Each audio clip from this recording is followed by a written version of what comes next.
Ladies and gentlemen, boys and girls, everybody from all around the world, hello and welcome to another episode of The Watch Report with me, your host, Jean-Luc Welch. Make some noise.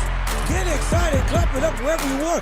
Get everybody involved in the conversation. We got a lot to talk about in a short amount of time to do it, as we had such an action-packed weekend happening throughout last weekend, with Usyk knocking out Dubois and Manny Pacquiao making an improbable, absolutely insane comeback to boxing and fighting to a draw against the champion Mario Barrios.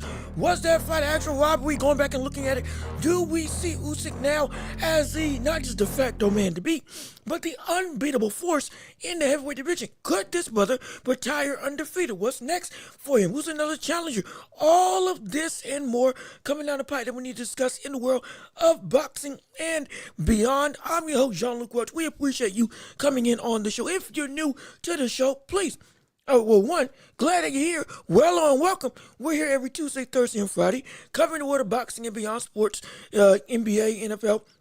But primarily, we deal with the combat sports arena and the boxing world. And if you haven't already, subscribe to the channel. Go ahead and join the empire. Come on in and make yourself comfortable in this army, in this conglomerate that we're building up together. Also, be sure, if you haven't, leave a like on the video. Go ahead. Come on, get the likes up. Get the likes up on the channel so that we can get this stream out to the ethos of the community. Make sure that everybody wants to see what we got going on right here on this show. Hit the notification bell so you know whenever we post right here on YouTube. And be sure, if you haven't already, to share the show with everybody that you know so we can keep on building up this empire together. Yes, you and me, we can make it all worthwhile. We can grow, flourish, and shine all with you and your support. So we appreciate you oh so much. And also, put your comments and chats in the comment section down below or side of the screen, wherever the world of chat thing is, so we can have your voice be seen and heard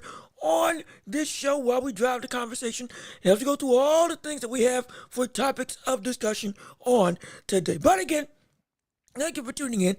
Thank you for listening. Hopefully you're having a great Tuesday afternoon. And without further ado, we got boxing to cover and we got topics to discuss. So since we're talking about boxing, it is time to step into the ring. Oh yeah, that's right. Ring the bell. Let's get it started. Round one of this show going underway. Oh Lord. As again, first and foremost, we need to cover the heavyweight champion of the world who has successfully retained his title in another dominant display of absolute destruction, as we have the great Alexander Usyk knocking out Oh, excuse me, I don't know. I'm sorry, trying to have some food early and it's going down the wrong way. But that's we have the Alexander the Great, Alexander Usyk, going and knocking out Dubois for the second time in a row. My gosh, and what a performance it was. What a performance. Absolutely, what an incredible performance. You have to understand, this brother, excuse me, while I drink some water real quick. This man, Alexander Usyk, knocked out Daniel Dubois quicker and easier than the first time around. Insane. Ridiculous. With all the hype that we had, rightfully so, with Daniel Dubois, who had retooled and regrouped, who had turned himself into looking like a better version, the best version of Dubois that we'd ever seen before in his career. Had finally gotten the mental faculties together, had shaken up the moniker being a quitter, had turned into a true tour de force in the ranks of heavyweight, knocking out Jarrell Miller, knocking out Philip Hergovich, knocking out Anthony Joshua in a way that we had never seen Anthony Joshua beaten before. Not even by Andy Ruiz, not even by Alexander Usyk. This man was on a tear, looking to be, if there was anybody that might be able to have the power and the newfound will to push Dubois and potentially cause a monumental upset, it would be this version of Daniel Dubois, with the youth, with the surprising experience that he had over the course of his career, with it still being him being only 27 years old, being in the ring again with an Anthony Joshua, with a Usyk as well already the first time, Joe Joyce, of a litany of newcomers and old guard that has some level of respect and repertoire to the arsenal. We thought this was going to be this could be a real fight. Brother, no, it wasn't. My gosh, it wasn't. This man cleaned the house. Usyk wrecked the shop. Usyk went. He turned into a conqueror. A conqueror that did it in easy fashion. It was absolutely insane. But let me see. Oh, we got people in the chat. Hold on. Sergey, hey, man. How's it going? Good to see you. What's going on with you? And thank you.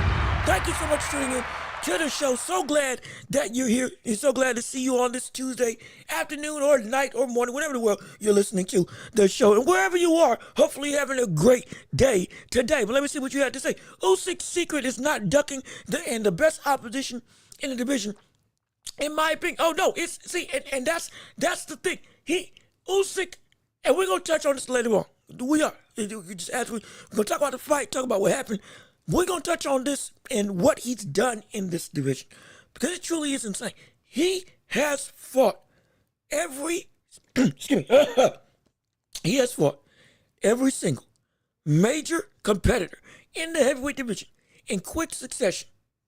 While they were still either at the top or close or relatively close to their primes, and has beaten them all without any form of avoidance, which is ridiculous. Which one of the things we had about the heavyweight division, not boxing as a whole, that we hated. That everybody wasn't fighting everybody when they were supposed to do it. This man came in and he, by going through the litmus test, turned himself into the most profitable, lucrative, and sought-after fighter. Not just in the heavyweight division, but in all the world. Reached the claim and heights and money that would not have happened if it wasn't done the way that he did it. It's insane. It's ridiculous. We're going to touch on this very point later on in the show. No question about it. Let me keep on reading what the people have to say. Like with Al Booger. Hey, brother, salute to you. How are you doing? Thank you so much for tuning into the show. Appreciate you coming in on the Watch Report. And so glad that you're tuning in with us today. But again, as we keep on breaking down the fight with Usyk versus Dubois, he did it in quicker fashion. He did it in easier fashion.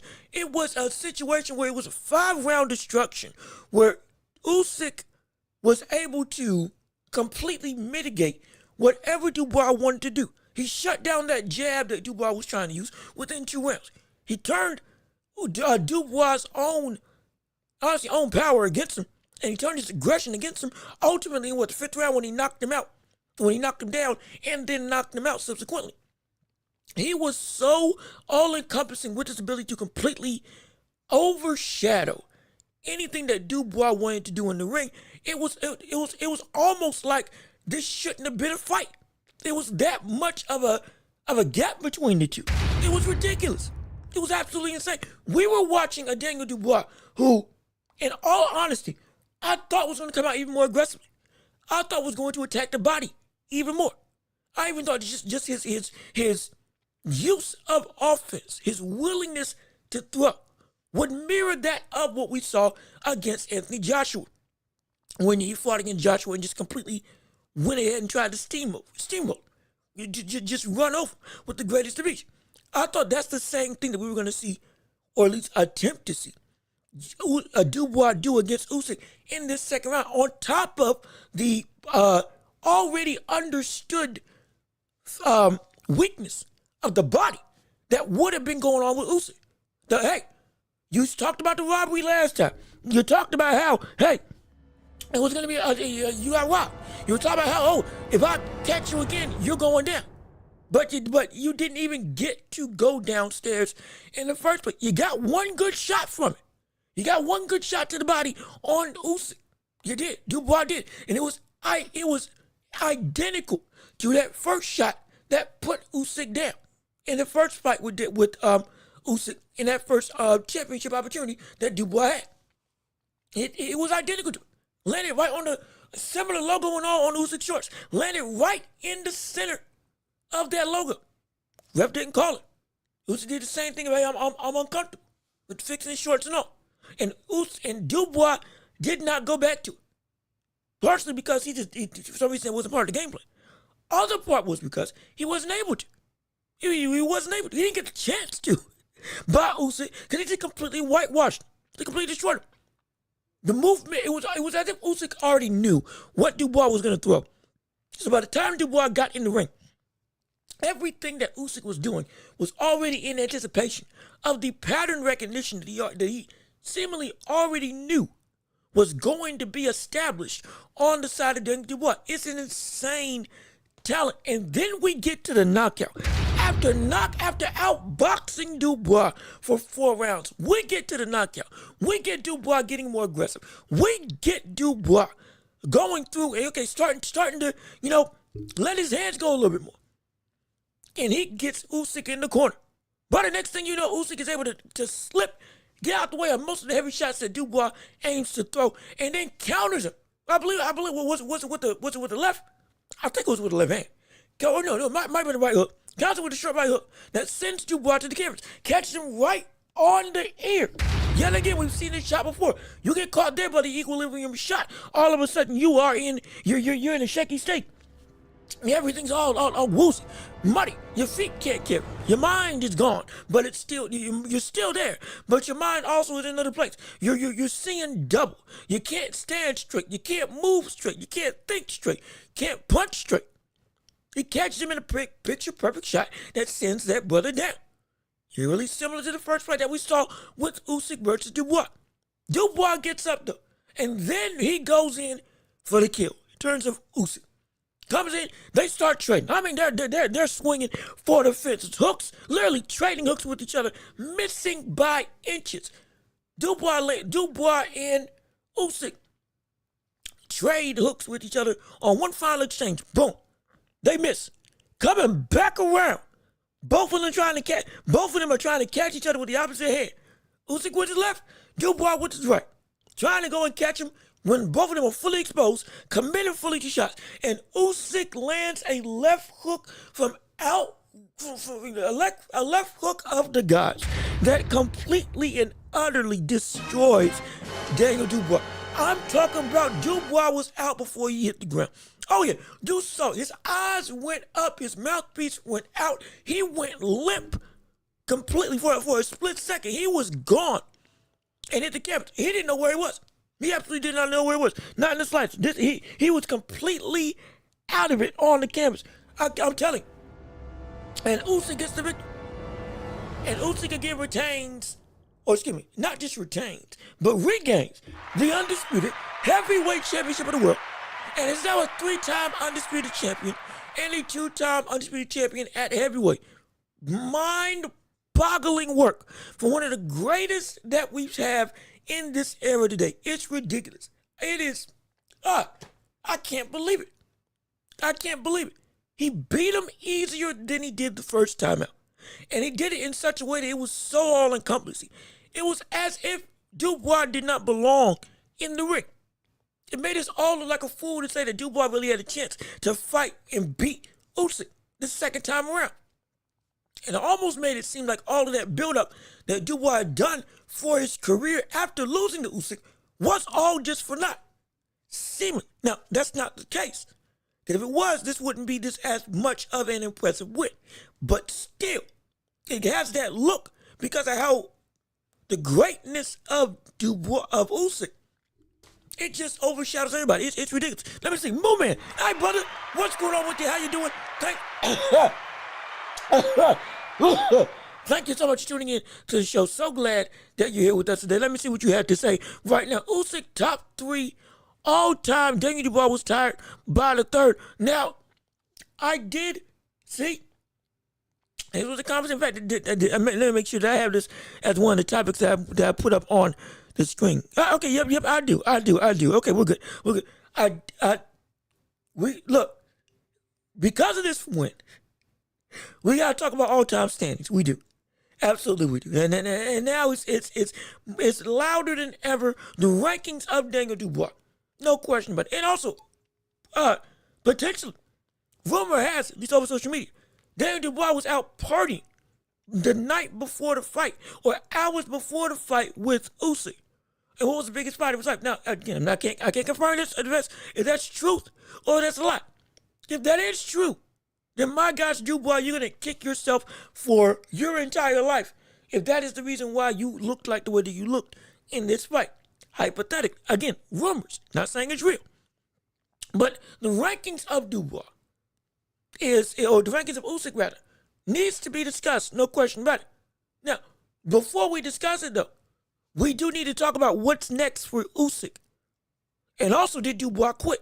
That's been a big nomenclature and conversation when talking about this fight as well. Did Dubois quit? And who's next for Usyk? So let me answer those first. Then we're going to get into the all-time ranks of Usyk as a whole. But let me see. Al Booger, the video is all over. So there's a video up. Oh, wait, hold on. Wait a minute. Let's do some, while we're discussing, let's do some on-site reporting right now. And let's see if we can pull it up. Let me see if I can find it. But as we're looking for that video, when we're talking about Usyk versus Dubois, let's get one thing clear. Clear. Dubois did not quit. Let's get that straight right now. Dubois did not quit. Dubois did not sit down and just lay down and just not want to continue. Let's make that clear and apparent today. He did not quit in this fight. He got knocked out. I think I said it on the live stream, but when we were watching all the fights live for the entirety of the weekend. And also, quick disclaimer, thank you for everybody who tuned in to that live stream. We do appreciate it oh so much. Thank you for coming in, showing up, and showing out with us from 12 o'clock all the way to 12 o'clock midnight. Thank you so much. It was a blast. We had some fun. We saw history be made. We saw history potentially be robbed away from, such with Pacquiao and Barrios. We're going to, again, discuss that later on in the show. But we appreciate it. Thank you so much. We had such a time, such a blast. And if you want to be a part of that party, come through whenever the major fights come into boxing. And we are right here on stream discussing, talking, calling blow by blow, and debating, and outright enjoying the nights of fights all together. As a whole, and it's something to see. So you trust me, you're going to want to see what that's all about if you get the chance to next time we do a live fight card. Because I'm telling you, it's a blast. I promise you, it is a blast. But as we're continuing to go forward, and the show, and again, I'm pulling up the video, trying to find the video, but he didn't quit. He got put out. He might have been sitting up, but he wasn't there when the ref was counting. Because again, it was similar to what happened with Sebastian Fundora. Y'all remember with Sebastian, again, I brought the same example up on the live stream. Do you all remember when Sebastian Fundora got knocked out by Brian Mendoza and fell like a tree in the forest? Canvas hit the back of the head. The canvas hit the back of the head of Fundora on the way down. It was insane. It was brutal. One of the knockouts of the year, or one of the contenders for knockout of the year. Just Brian Mendoza knocking out Fundora. Fundora, when he was trying to get up, was looking at the referee, was acknowledging the count, but he wasn't responding. But it wasn't because he was quitting. It's because he was jarred. He was out of sorts. Like he didn't know where he was. And it was, the count was happening to him, and he acknowledged the count, but he wasn't aware of it, if that makes sense. Because he was gone. He was gone. You saw it in his face. You saw it in his eyes. He was looking, he was responding, but he didn't know what he was responding to. And so he was gone. That's what happened. Same thing happened to Daniel Dubois. The brother was, when he got caught with that second knockdown, with that big, what Usyk now calls that Ivan shot. Again, that's the name of what he called his hook. That Ivan shot. He went through and he caught Dubois flush, and Dubois went over. For about a second or two before he fell to the ground, he was disconnected from his body. He was out. He was gone. Completely finished. It was a bad way. And he could not get up. He might have looked like he could. No, he couldn't. He couldn't. I promise you, he couldn't get up. I've seen that look before. You know something's wrong, but you can't distinguish what. And you know you need to do something, but you don't know what you need to do because you're still recovering from what the world just happened. Because you just went, you went from standing to canvas, and you don't know what shot caught you. It was insane. It was ridiculous. I'm telling you, I've seen that shot before, and I've seen that look on somebody's face before. He was out. He wasn't gonna beat that count if he wanted to. Because no. He, he was gone, at least from what I was seeing. And track what I've seen with other people that have gotten caught with shots like that. He was out. I guarantee you he was out. And even if he did get up, if somehow, some way he did get up from that shot and was able to gain the faculties of, hey, I need to start moving. Because again, mentally he was scrambled. It would have been just like what happened with just 2 weeks ago or last week with Berlanga. It was like, nah, you would have been put out even worse. That could have been even more severe. Good God, spanking. So I'm like, hey, he didn't quit. He just got beat by the better man clean. Got caught by the better man clean. And the brother, you can't beat him. You just can't beat him. And again, what Dubois needs to do going forward, defensively, he's got to get better. He's got to get better. That's the only thing. All the mentality and stuff is great. You thinking you can walk through shots, but you got to get better, because if you don't, brother, this stuff is going to happen over and over and over, and there's going to be a hump that you can't reach. Let me see, I don't think it had any impact on the fight personally. I mean, yeah. Okay, so you're saying that the video, the thing, yeah. I mean, what happened. I'm not saying it would have affected it. I'm saying on the side of Dubois, if that is indeed what did happen, it's going to be within his own mind, man, maybe I shouldn't have done it. Would it have changed the outcome? Most likely not. But still, in terms of, did I do everything I need to do to prep for this fight? He's going to feel potentially, I shot myself in the foot on that. And in his mind, maybe if I didn't go about doing that, it wouldn't have been a situation. It wouldn't have been this occurring yet again where I'm knocked out. But let me see.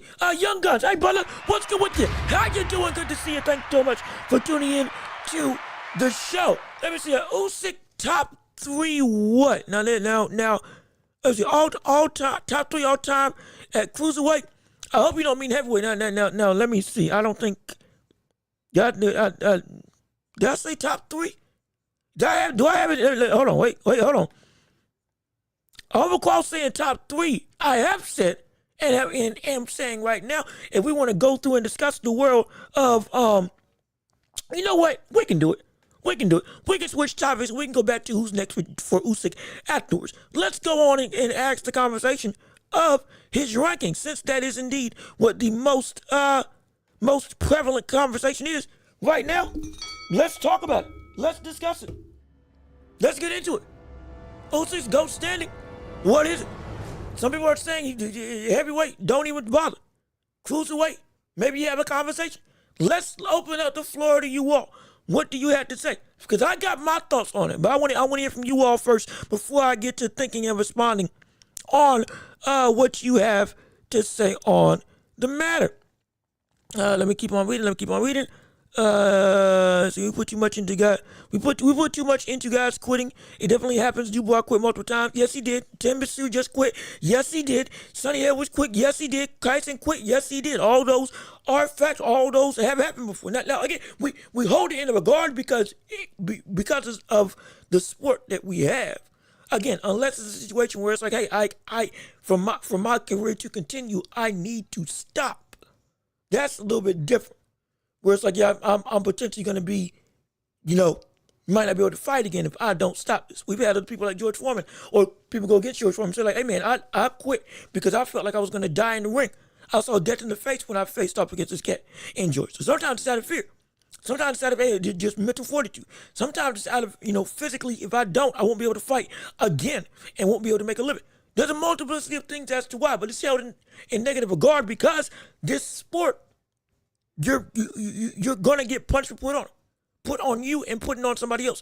You quitting is you giving up in a fight where you have, one punch can change everything. There's an opportunity for you to go and make an adjustment, but you just giving up. It's like it's looked down very highly. So I do understand that. Let me see. Hold on. Wait a minute. Let me see. Ali, Joe Lewis, Lennox. Foreman, Holmes, Jack Johnson, Holyfield, Frazier, Tyson, a lot of great ones. Usyk is only eight fights. Heavyweights. Again, this is a conversation.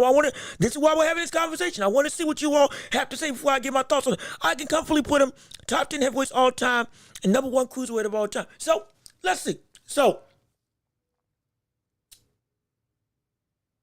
Let me think. For me, what I said in the past now gets changed a little bit. It does. Usyk is no longer top 15 for me. He's no longer top 15 for me. Usyk now, I think Usyk right now, he's probably 11. I think he's 11 now. Again, I said between that 15 and 11 threshold is where you can put him for heavyweight. And all-time boxers, you know, you have that, I think we said like 30 or somewhere along those lines. What it gives me, it's the top 30, minimum top 50. For heavyweights, again, cruiserweight, top 3, no question. No question. He's the top 3 cruiserweight of all time. As how much he dominated and cleaned out that division, which again, I'm not saying it was as strong as the cruiserweight division of Holyfield's time. I'm not saying that. Or past, however long the division has been around, which again, for disclaimer, I can't pinpoint it. So I'll give you that. I can put him at the top 3 cruiserweight of all time. No question. I'll probably put him second only behind Holyfield. And even then, you can have an argument that he should be tied with. You have a great argument for it. Absolutely. Heavyweight, after this performance and doing it, again, in better fashion than what we saw to be a legitimate, dangerous threat of what Dubois had turned himself into. Winning, I think it was Ring Magazine, like Fighter. I think he was in the running for Fighter of the Year because of the string of fights that he had gone through against legitimate competition and was able to crank him out. The full package retooling. And still he got beat like that. He's probably 11th. He's probably concretely the 11th greatest heavyweight of all time. And yeah, that's what I had to say. He's probably the 11th greatest heavyweight of all time that I've seen. And that I've seen and with historical context. That's my guy. Because you have to understand, we're seeing somebody, he's coming up on Rocky Marciano's reign at heavyweight. From the standpoint of how many times he's held titles. And at heavyweight. He's undefeated at heavyweight. He's 8-0. Yeah, again, he's only had 8 fights at the division. I completely understand that. It's nowhere close to what we've seen with the body of density that we've seen from other greats who, again, because of the density and the amount of time that they were in that division, which for the entirety of the division, for the entirety of their career, for most of them, they had a bigger pool of deeper talent that they could face off against. And they did face off against. Ken Norton, you had Holyfield, Frazier, not all at the same time, but just listing off of names and others. But that does not take away from with only 8 fights in your career. You go through and you dominate. Again, 1 through 5. Off the bat immediately. Again, you beat a more in prime from the standpoint of age-wise. You beat a more in prime Derek Chisora before, age really started catching up to him. Really started catching up to him. Though, again, he was still on the decline. But it was still dangerous brother. Then you beat AJ twice. Then you beat Daniel Dubois twice. Then you beat Fury twice. And in their own countries. Oh, you only had, out of all those fights, you only had 1 in your own country in the UK. Where it was home turf. Everything else was where everybody else was.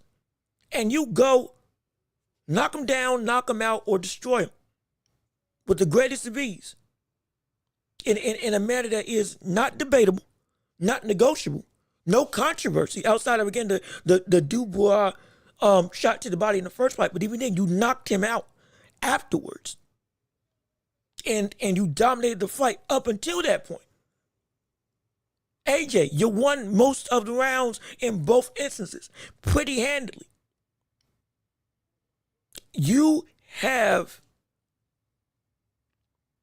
it's insane. It's ridiculous. I was surprised as well. Rocky Marciano in terms of is it right now, sir? Is it right? What the? What is it? I'm sorry. I had some stuff I was gonna do. I was just checking outside. I didn't realize it was gonna be Oh, I didn't realize it was gonna be that bad rain outside. Regardless of what, personal matters. Back to the topic again. Yeah, but again, Young Guns. I believe, and I'll fact check to make sure. Rocky Marciano championship fights or championship defenses.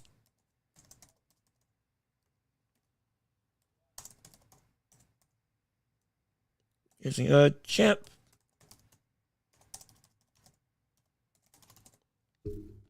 I'll check it to make sure. Yeah, it's 6 times.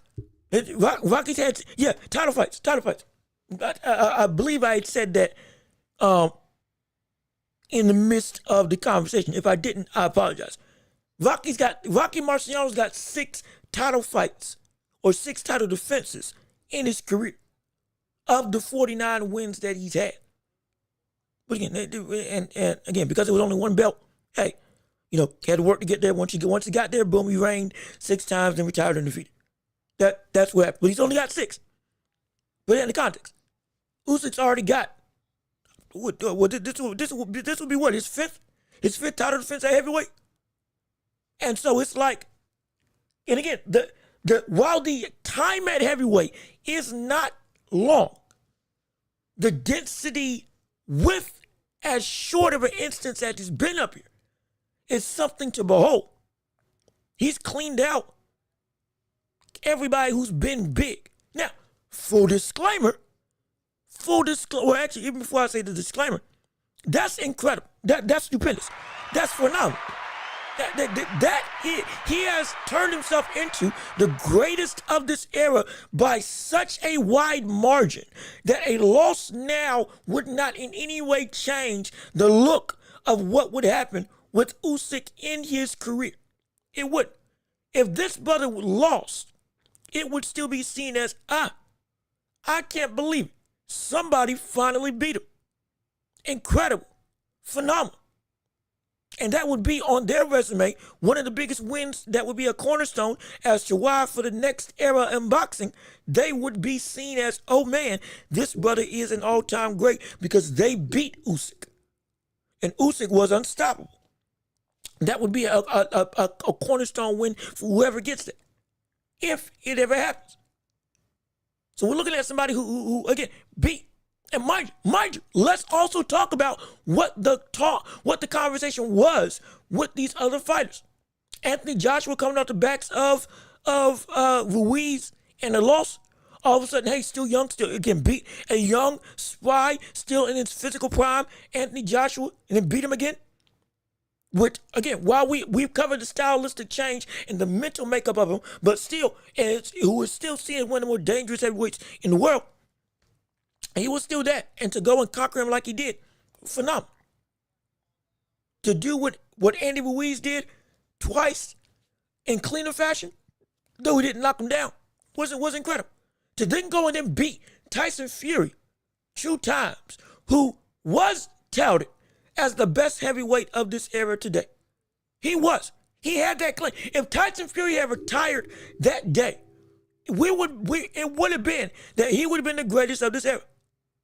If he retired, if he had never fought Usyk, it would have been for a lot of people that he would have been seen as the best heavyweight of this era in boxing. That was the consensus. Usyk beat him when Fury was seen as he's too big, he's too tall, he moves too good, and you can't hurt him. If you're not, again, Deontay Wilder, Cunningham, who again caught him in the younger days, caught him with the overhand, or any of the, or Ngannou. 3 of those 4 names that I named were people that are outside of Cunningham. Some of the strongest punchers that we've had in the world of boxing today.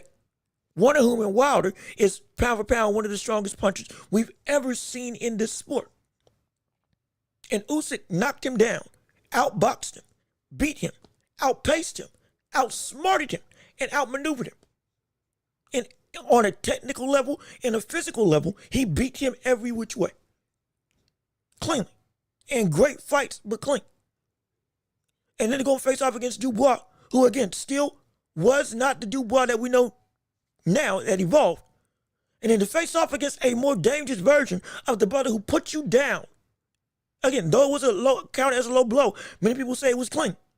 And either way, he did something nobody else was able to do. He got you on your knees. He can do it again. And now he's even more driven and more dangerous than ever before. And you beat him after he just beat AJ, who had also retooled in his own right. That, like, in his hometown, this is, context-wise, it's ridiculous. It's ridiculous. It truly is ridiculous. But at the same time, with all of that being said, his greatness is still great. His greatness is incredible. For me, he's 11th.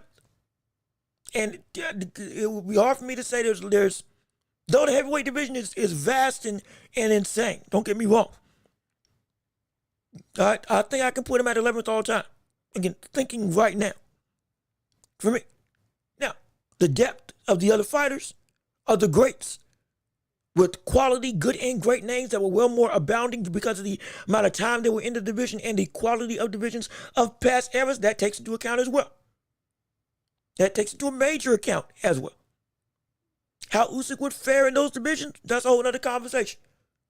But what he has done in this era, though we've called, and rightfully so, this era a weak era in boxing, size over skill, size over actual talent, being big and beefy and plus 300, 290, 280, 6'6", and above, rather than in past eras where you were smaller, but you had more nuanced skill. You had better footwork, better jabbing, along with power. There were more heavyweights that could do many of the stuff that smaller heavyweights did, or smaller boxers did in smaller weight class. Usyk fights like, I've said it before, Usyk fights like people of a bygone era. He does. The 90s, the 80s, the 70s, when you had people that, again, Usyk the size of Ali, but able to move, able to slip, actually have some great feet, can use head movement, and works at a high pace, is able to take a punch and keep on going, can amp up his own aggression in the later stages because he got a great gas tank, can beat you in a multiplicity of ways, and can use tactics that we see from featherweights, from welterweights, from middleweights. That's what it used to be in the heavyweight division. Now we got away from that. That also takes into account lumbering, big, heavy shot punching type people with not great gas tanks, not great stamina, not great feet. They can take a punch because they're big, yes, but from a standpoint of actual boxing talent, it's not as deep. Not nearly as deep. And that's not me trying to diminish what Usyk is doing. I'm trying to give you the reality of, if we are going to have these conversations of GOAT standings, those things do take into account the elevation or stagnation of where he gets to in his career. But there's no denying that he's in that conversation. Because for anybody that clears their era, if you are considered the best fighter of your era, you are one of the greatest of all time, point blank period. You automatically get that bid. Because for the 5 to 7 year stretch of that era existing, you reigned supreme and were unbeatable, undeniable, untouchable. If you reach that zenith and are also able to sustain it, you deserve to be, this ain't no crazy conversation. It's not. It ain't at all. And for me, it's probably going to be. Now again, the more I think about it, it might change, understandable. Still doing research, still trying to learn about the deeper depths of the entirety of this heavyweight division. Because there's a lot of stuff that I don't know. Understand, I know most stuff. But there's still stuff that I'm finding out, I'm learning. Because it's rich history, abounding. But no, he deserves to be in that conversation. And for me, he probably is going to be probably the 11th greatest heavyweight of all time. Just outside that top 10. But if he keeps this up, he might just get into that. If he keeps winning by the time, let's say he gets to like 42. Let's say he stays around longer than 38. Let's say he doesn't have 2 fights left. He keeps on fighting and he gets to age 40 41, and he's dominating in this same fashion, we have to think about this. With the likes of Moses Talma, Caballero, I think there's another New Zealander that's like 6'8", 6'7", dumb long with his reach, and got popped. I can't remember his name at the moment, but he's got a couple fights on him. He's up and coming, along with Moses Talma. If he beats them, when they reach their prime, and he's at that age and he's still performing like this, yeah, we gotta have something. Now we gotta have a conversation. Let me see. But let me come over here. I don't want to hold you all. Tyson Fury best win. 39-year-old Wally. Yeah. Excuse me. Tyson best win. 39-year-old Klitschko. One-dimensional Wilder. AJ, who got beat up by Andy Ruiz and back for him from the rematch. No, like I said,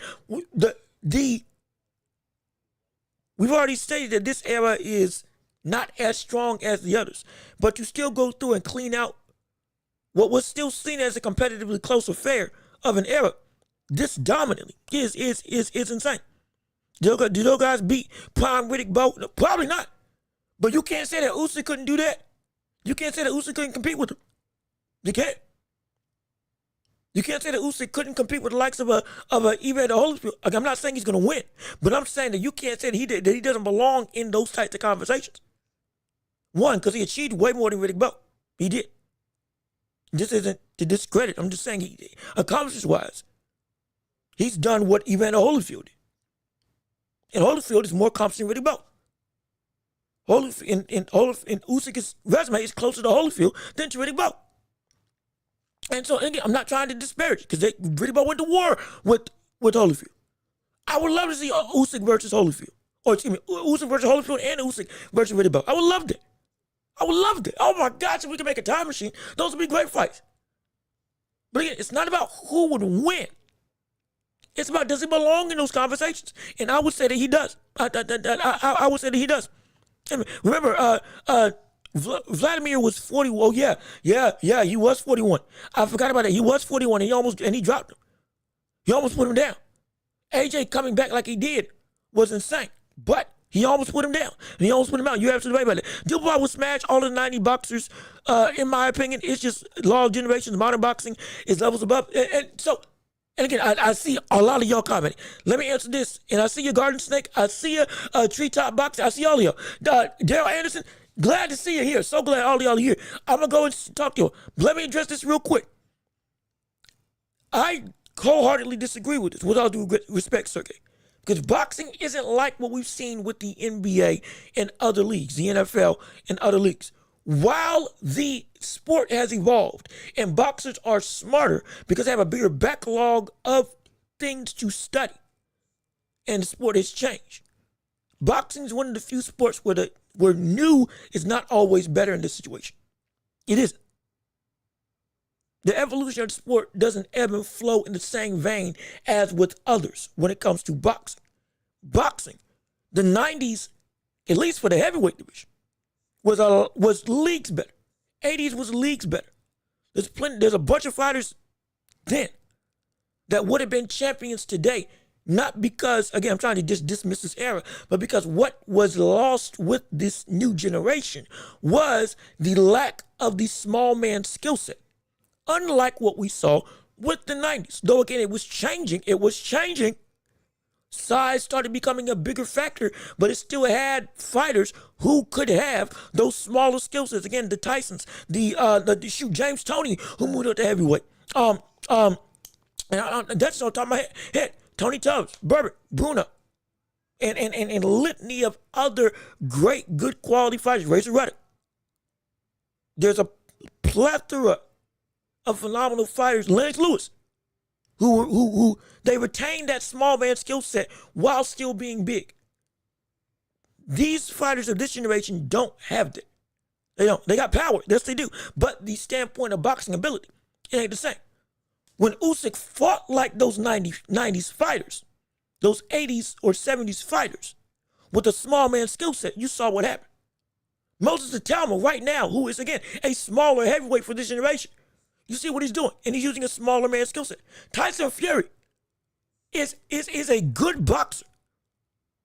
with elite size. But the fact that he's got good feet and good movement for that size, again, Usyk has elite footwork. He does. Tyson's got good footwork. But at 6'6" or 6'9", whatever the word is, just that one tidbit of having movement like that and agility changes the dynamic of everything that we can see Tyson Fury do against all these other competitors who only rely on size, but they're lumbering, they're slow, they're sluggish, don't got a good gas tank. They can't go deep into fights. And they can't adapt differently because they can't do anything differently because they're only relegated to, I need to knock you out. Outside of that, I don't have as much to my bag to use. Nor do I have the ability to change on the fly. Older heavyweights did. They would be great today. And that's, again, I'm not trying to dismiss this era, but we can't deny, this isn't me saying this is other boxers saying this. This is legends, coaches today say this. This isn't me trying to just get off my lawn, old man type of talk. They are indeed not as good as past eras. We call this era one of the weakest eras in heavyweight history. We have. Yes, Tyson reigned supreme. AJ was there. But during those three primes, AJ, Wilder, and Joshua, it was just them because everybody else was kind of, didn't really have much to offer. And those that did were doping. Povetkin, as we now have found out. Pulev wasn't all that great. Dillian White lost and wasn't able to, never adapted or changed anything better. Yes, he became a mandatory. Yes, sure, but we never saw him as anything of real note. When compared to, can he actually get up there? And so it's again, not trying to dismiss this era. I'm not. But that's the reality why we say that those eras are better. Because the evolution of time works differently in boxing. Especially for the heavyweight division. But my gosh, let me keep on going through thing. Let's Ray Mercer, another brother. Almost forgot about Ray Mercer. Ray Mercer would have killed him. David Tua would have killed Daniel Dubois. He would have. He would have. And so, let's see, Jean-Luc, who's your top 10? I gotta think. That's a great question. It's off the top of my head. Shoot, I gotta come back. Ask this in the championship rounds because we do have a show. We want to make sure that we keep the show going because we got a lot to discuss. But ask this question in the championship rounds later on in the show, and I'll have better time to be able to think and go through it all. But let me keep on reading because I don't want to make anybody. I don't want to miss nobody. Let me see. Treetop Boxing, how you doing? Good to see you. Thanks so much for tuning into the show. So glad you're here. Let me see. Treetop Boxing, let's see. Salute Welch. As I predicted, Dubois was no mas again. Like I said, he legit got knocked out this time. He didn't quit. He couldn't get up even if he wanted to. At least to beat the count of 10 because that brother, he was gone. He was gone. I saw in his face he was gone. So I'm not calling him a quitter this time. He just got beat. But defensively, this cat got to be better. You can't have all of that knowledge. You can't have all of that ability. If you're gonna walk in and say, okay, I'm gonna rely on my chin to get where I need to be, but just like I said with Boots, and just like I've said with Joe Joyce and other heavyweights and boxers of the past, if you keep on relying on that as your best weapon to get to where you need to be sure you can win, getting in close and being able to punch and fire off shots, you're going to get caught eventually.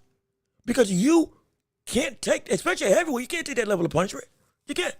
He's got to actually have a defensive guard up. Just copy what Usyk Cruz did.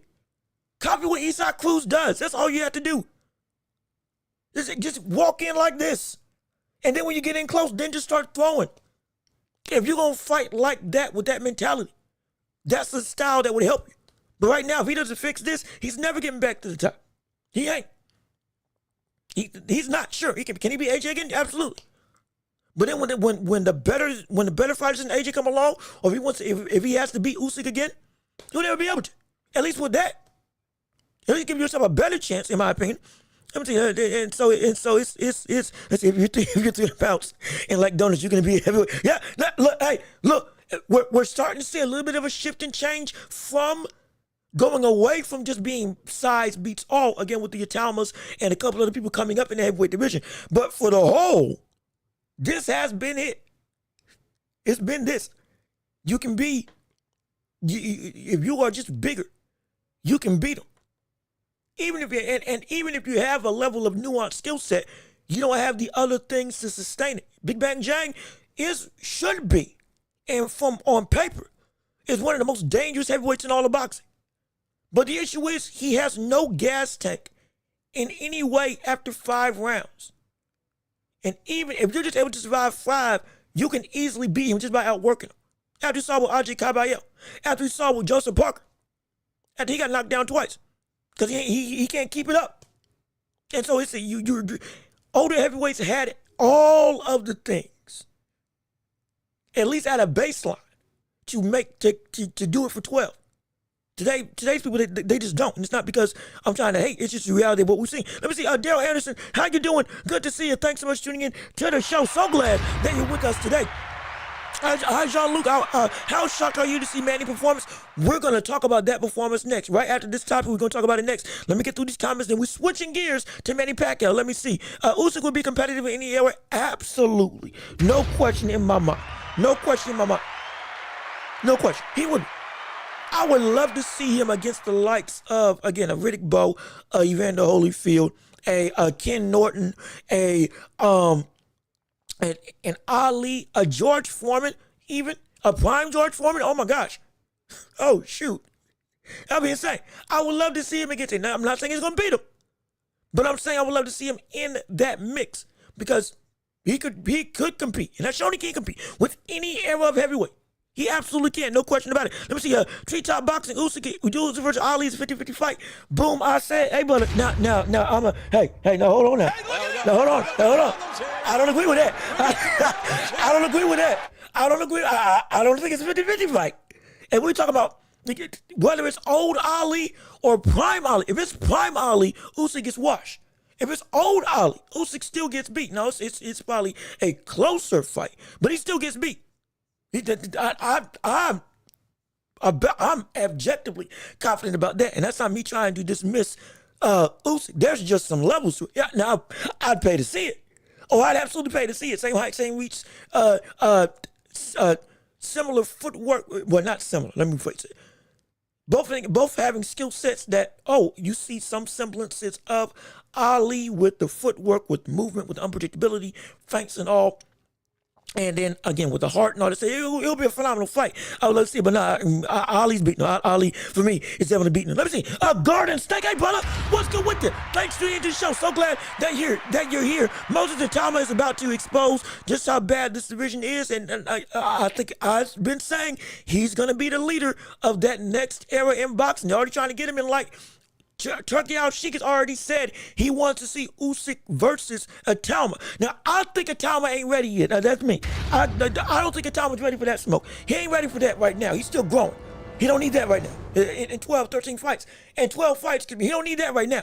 But once he gets to like 14, 15, like more so 14, now, okay. Now it's time for you to start competing for championships. But until then, putting him against Usyk now, he'll lose. But against the elites in 2 fights, absolutely. I think that's when we're going to see the prime of him really come into play. He's only, like 21, 22, something around that age. So, no, he can grow. Absolutely. I would love to see him versus Daniel Dubois. I'd love to see that. I would love to see Moses Itama versus Daniel Dubois if we were going to have a fight. That's the fight I would love to have. He's great. He's phenomenal. Let me see. And so, keep on reading. Yep. See, 65 to 68.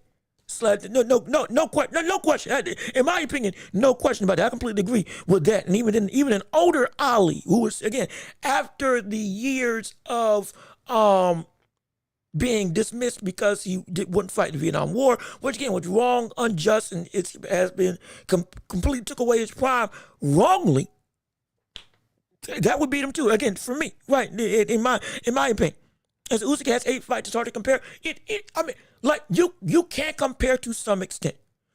The grandeur of doing this so quickly is ridiculous. But the depth or lack thereof of being able to, after you beat these people, the rest of the names were kind of also does hurt his case in some degree just because he's in a time where it's not as strong. But his talent is still shown to be translating to all eras. It does. If it wasn't the case, I would not be saying it. Because y'all know me. If I wouldn't be saying stuff if I wasn't believing it, if I didn't see it, and if I didn't know what I was referencing. I do, at least to the best of my ability. And because of that, his talent would translate into being hard to beat for a lot of other areas. Would he be as dominant? Don't know. Not sure. Can't say. But does he belong in these talks because of how much he has cleared his division to the point that now him being beat is a marker of pride for the other guy rather than up, okay, we now know who the new best guy is. It's different. The impact of Usyk now in the standing is he is the heavyweight division. It's him now and nobody else. It's not Fury. Fury's not the biggest name in the division anymore. Joshua's not the biggest name in the division. Dubois, Wilder, all of those are second rate when in comparison to Usyk right now. And I don't say that in disparaging. I'm saying that from the standpoint of where the hierarchy is right now. When we look back on this, he is going to be the man that we all reference when we're talking about the 2020s.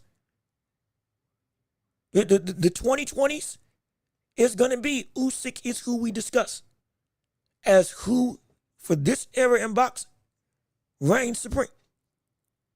For if you want to go back to 2018 to 2020, however long you define an era, he is it.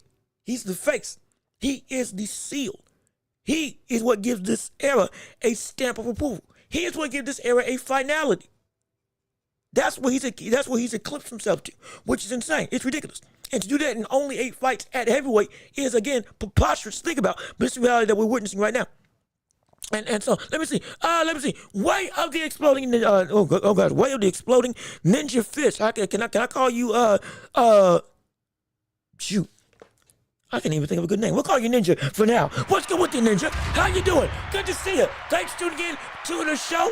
Let me see. Glad to see that you are here. And listen, I tell you what, but whatever this fighting style is, hey, don't use it on me. I am not trying to blow up and combust because I'm still trying to make some money. So, so please, but we're glad that you're here. Happy that you tuned in. And if you're enjoying the conversation, please go ahead, leave a like on the stream, comment your thoughts and opinions. Keep on subscribing to the channel if you haven't already, and join the empire and share the show with everybody that you can to keep on building this up. And also, if you want to support the show, because we ain't monetized yet, Cash App, PayPal, links in the description. If you want to support and help out, I would love Usyk versus Vitali. Who you picking? Oh, that's a good fight. I'd pick Klitschko. I would pick Klitschko. I would pick Klitschko. Oh, excuse me. I'm sorry. Usyk. I'm sorry. My apologies. I would pick Usyk. I would pick Usyk if I was picking between the two, because now the movement that Fury gave Klitschko that was made Klitschko really, really, confused as to what to do. Usyk is 3 times better than that. And can have a motive for longer and be even more aggressive and still come out clean. I'm not saying he wouldn't get rocked and hurt, because Klitschko with that jab straight right, though fundamentally simplistic, but it's one of the best 1-2s in boxing history. That's undeniable. And his ability to pinpoint and snipe you into his ability to pinpoint and snipe you out of existence is ridiculous. The power is something scary, and the precision is something also that's great. But the movement would give him too much trouble for me, along with the high pace. And I would think that because of that, I would see Usyk beating Klitschko. But that would be a good fight.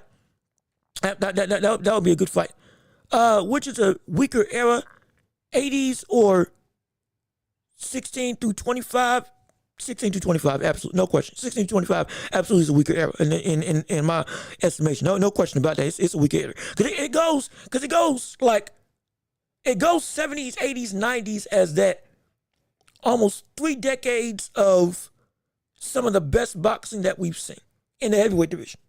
And for the 70s, I think for the 70s and 90s is the two that are like 1 and 2, with the 80s being that third per se. And then if you want to have it on for 2000s with other people like Klitschko, Shannon Briggs, and others, you can have that conversation. But regardless of which, I would think that the 80s, between these two, yeah, no, definitely, 80s was better. Between these two divisions, These two eras, 80s were definitely better in my estimation. Let me see. Nice channel. Hey, I'm glad that you like it. Glad to see it. But again, I gotta. Good gosh, man, there's so many comments. I'm gonna have to start picking and choosing. I can't lie. Let me see, you have Usyk 11, but you don't know your time. I said off the top of my head, I don't have it in front of me only because all my notes that are prepped for the show are for this. We'll have better time to discuss it and talk about it. I'm not saying I don't know it. But it's like I'm in the mode of trying to make sure I hit all my points first. But for what I do have, which again, and I think somebody else had a pretty comprehensive list of most of the people that I do have up there. With again, Lance Lewis, George Foreman, Joe Frazier, Ali, Joe Louis. You got not Archie Moore because he was more so light heavyweight, but he was still one of the more impactful and incredible punchers in all boxing. Larry Holmes, yeah. I think Young Guns about put most of the people that I would have in my top 10. And again, for this situation, in no order outside of Ali, but those are about all the names I would have up there. Outside of, maybe needing to add like 3. Ali, Joe Louis, Lennox, George Foreman, Larry Holmes, Jack Johnson, Holyfield, Frazier, Tyson. About that, with maybe some minor adjustments, would be about my list. Again, if that's like 8 or 9 names, however many names it is, maybe need to add like 2 more. But that's roughly around my list with some tweaks and changes. But again, as of right now, I'm trying to catch everybody else to make sure I don't miss nobody. That's why I can't hang up on the conversation. We're gonna have it, absolutely no question about it. But let me keep on reading. I saw a look of contemplating life. Didn't want to get up. Oh, talking about thinking Dubois again. I saw that this brother was just he was out. He took a knee. He did take a knee that first time. He got put off the back of the ear with the first shot that put him down. And yeah, because he was forced to his knees. Got up. And then that next punch, that one put him out. That one put him, he didn't know where he was. He did not know where he was. I've seen that look before. He did not know where he was at all. Let me see. Manny Dubois beating 120 kilogram Miller inside. What would he do against somebody? Oh gosh. Oh, Ibuchi would eat that butter. Oh my gosh. I forgot about Ike Ibuchi. Oh shoot. Oh. If he didn't, I think he had some mental troubles that made him not be able to fight. But if Ibuchi versus Dubois, if y'all thought that this knockout was violent, oh shoot. Oh my gosh. Oh shoot. And he wasn't even one of the more marquee names in the heavyweight division. Though again, he was going up there as one of the scarier boxers of that era. But shoot, brother, I completely forgot about Ibuchi. Oh gosh, that would have been a nightmare. That would have been a nightmare for Dubois. Here's a great fight. Fury versus Lennox Lewis. That would be a phenomenal fight to have. However, Fury gets beat. If Lennox Lewis in his prime face off against Fury, it'll be a phenomenal fight. Absolutely. No question about it. But I think Fury gets knocked out.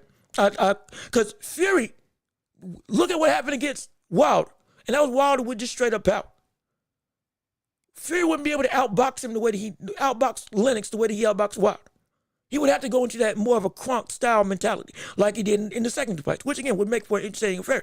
But Lennox would be able to box with and outbox Fury while also being better going to war if need be. Yes, he got knocked out by Rottman. Yeah, I did. But came back, beat him. He's won every rematch that he's had. Similar to Usyk, crazy enough. But he would definitely he would be Fury would not beat Lennox Lewis. I've been pretty adamant about that every time we have that conversation. Fury would get knocked out by Lennox Lewis in my estimation. I don't think I'm being harsh, but clearly your chat thinks Usyk's better than Ali. And again, I'm fine. We want to have this discourse, absolutely. I disagree, absolutely, no question about it. But notice, I'm not going to say Usyk's a bump. I'm not going to say that wouldn't be a great, very entertaining fight to have. Absolutely. Because there's some things that Usyk will bring to the table that, hey, might actually give Ali a level of concern. But ultimately, Ali would beat him, in my estimation. But to belong in this conversation of, should we talk about you like we talk about these other greats of past eras? we can now say with how dominantly he's faced off against this division, he deserves that type of respect. He does. So I ain't got no problem with that. Lynch will run this era. Yes, he would. No question about that. I completely agree with that. Let me see. Yo, Slime, what's good with you, brother? How you doing? Thanks for tuning into the show. So glad that you're here. Thank you so much for tuning in. Hopefully you're liking what we got going on and appreciate it. And again, we're getting ready to go over into Manny Pacquiao. I got 5 more chats I'm going to use. And then we're going into Pacquiao versus Barrios. We're going to talk about that. But let me go in. I'm picking 5. After 5, I'm going to read off. We're going into the next topic because we cannot stay here for so long, or it's going to be bad. Let me see. let me keep on reading. Let me see. Let me pick some quality ones. So I'm not give me a second. Give me a minute. Let me see.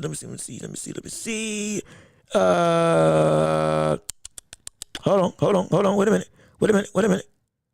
Let's see. Usyk is the best heavyweight of this generation. Yes, I put him somewhere in the top 10, but definitely doesn't make it on the Mount Rushmore. I can respect that. No problem with that type. There's no problem with that type of statement. None whatsoever. None at all. Again, for me, he's outside of that top 10. For me, because you got, mind you also got. I'm taking into account Jack Johnson and before all the way up until. So we talking about Negro heavyweight champions. Now I'm not just saying Negroes and black heavyweight champions. I'm talking about there was a time, even before Jack Johnson became the world heavyweight champion, that black people could not fight against white champions. They would not let it happen. So the black fighters had their own circuit and a black heavyweight champion in their right. And there were fighters within that black circuit that also, due to not getting opportunities, never got the ability to show what they really were against Jack Johnson and other heavyweights of the past, because they were either out of their prime or they were never offered the opportunity. But they beat Hall of Fame greats that are in the Hall of Fame today, again, from that way back time. In the manner that it's such, oh my gosh, it's phenomenal. Like I said, the heavyweight division is so deep and rich that it is filled with stories forgotten of fighters who were indeed stupidly great, but they didn't get the recognition. And their accomplishments were diminished for hundreds of years before now just being unearthed recently, or history being passed down and being learned about. Which again, like I said, that's why I say all of this is based on what I know now. It can change as we continue to learn more about the sport, which is, again, as much as I know, I'm still growing. No question about it. So from what I can say right now, Usyk is a top 11 heavyweight for me, and in my opinion is 11th. But still, that can change more the more we find out about history's past in the division. But I completely agree with that. Let me see. I got to be smart with who I pick, because we don't want to waste time with that. I got 4 more chats. Most 90s heavyweights beat Muhammad Ali. I disagree with that completely. Again, with all due respect, I agree with that. I disagree with that. Ali, he wasn't just, it's not, I'm not saying it's because of grandeur, or just because of respect. Ali genuinely was one of the most complete fighters we've seen in boxing history, regardless of era and division. I'm so serious. Movement, speed, legitimate underrated pop that he actually had. He's got an argument for one of the top 5 chins in boxing history, with the murderer's row of talent that he faced up with,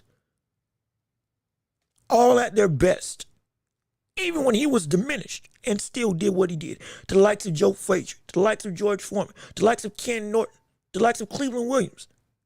It's so much that he was able to do in 2 stages in his career when you should be losing stuff, and still be that tour de force against the pinnacle of what we see with the heavyweight division, where there has not been a better division or a better heavyweight division than the one that Ali was in. That's a fact. That's a historical fact. Again, that's not me saying this. That's people that are from that time, out of that time, trained in that time, coached in that time, fighters today who watched that time. They know. The Holyfield, who fought Foreman, who was of that bygone era, of that 70s golden age of heavyweight boxing. Brother, he knows. He knows. And trust me, I'm not just saying this just to go and just to blow smoke. Nah, Ali was something different amongst which that what we see with Usyk now, it is stupendous. People right now may think that may see Usyk as the best thing they've seen at the heavyweight division, which I completely understand from the standpoint of with Fury to Usyk. Oh yeah, there's no comparison. But there were many, either as good or better than Usyk, of bygone ages that people just don't know about. Even the likes of Lennox Lewis, who, again, was 6'5", dumb, powerful, but also had footwork, had defense, had head movement, and could go for 12, and could go to war with you. Like, he was ridiculous. Holyfield, ridiculous.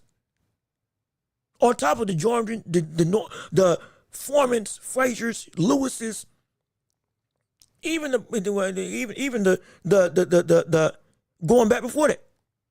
There's a history that people just may not recognize, or maybe it's just people that didn't see it. That could be also a thing. As time goes on, sometimes greats get forgotten as to what they were. But we're here to teach, we're to learn, we're to help you grow.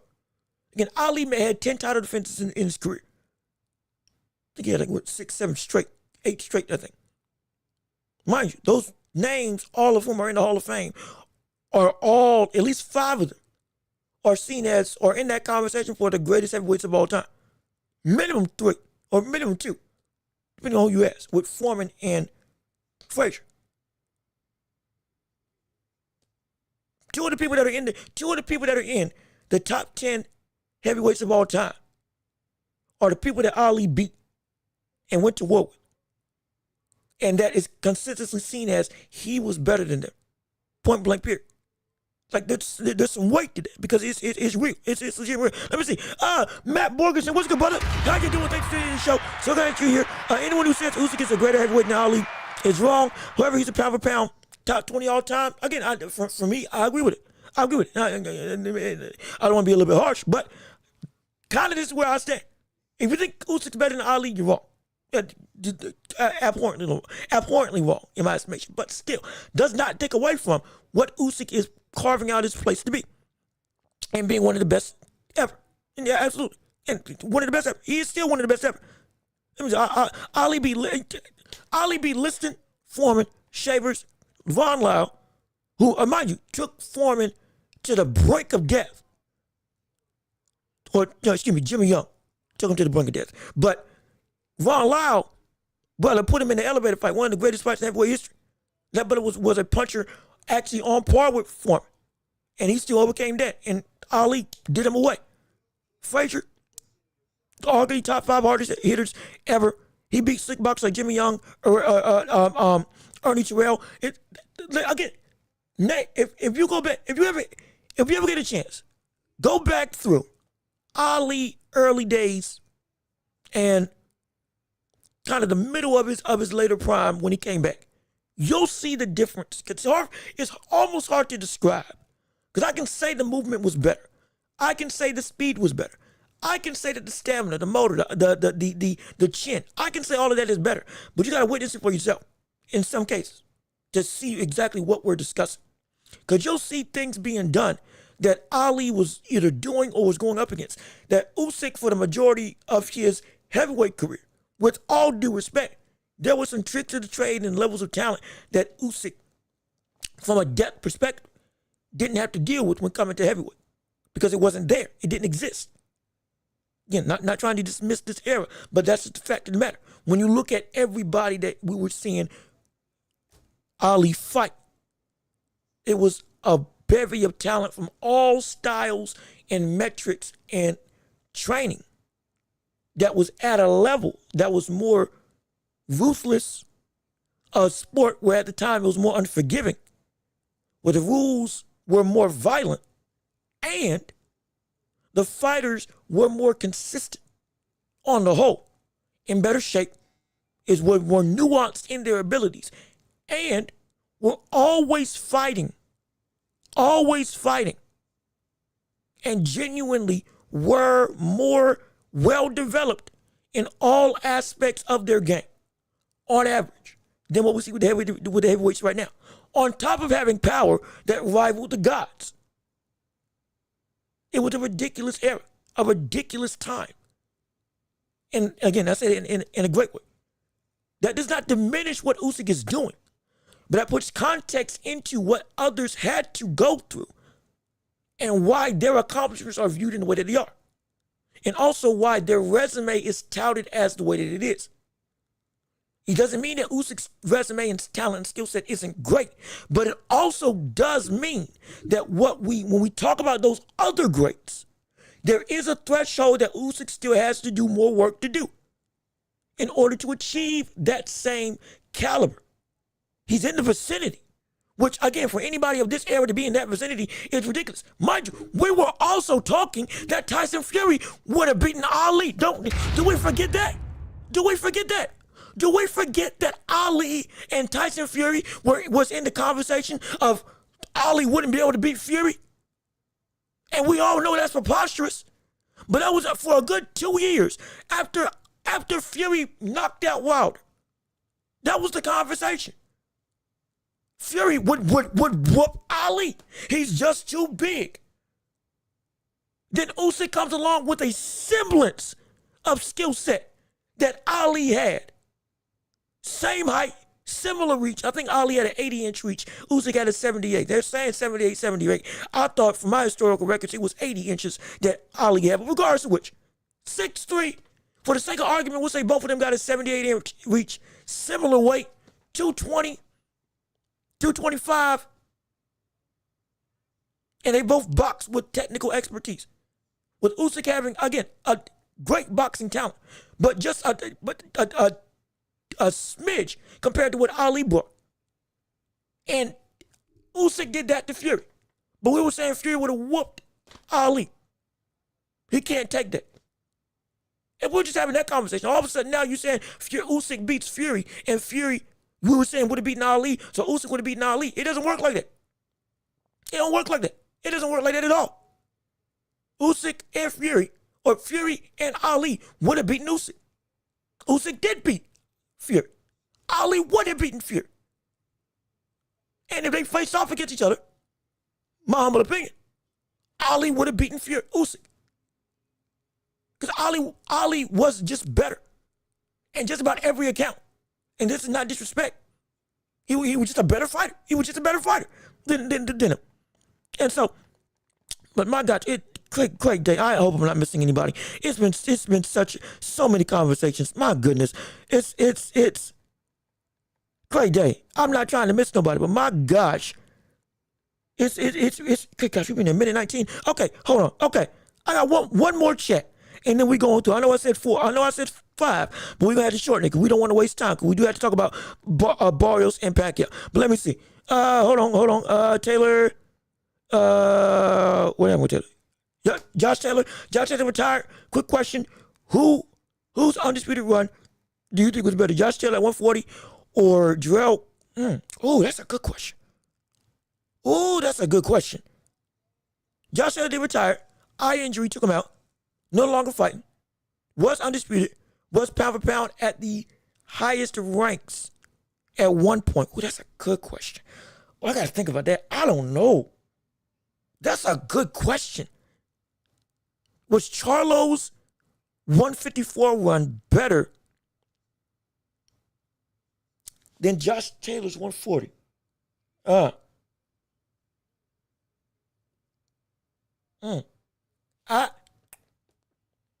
That's a good question. That's a really good question.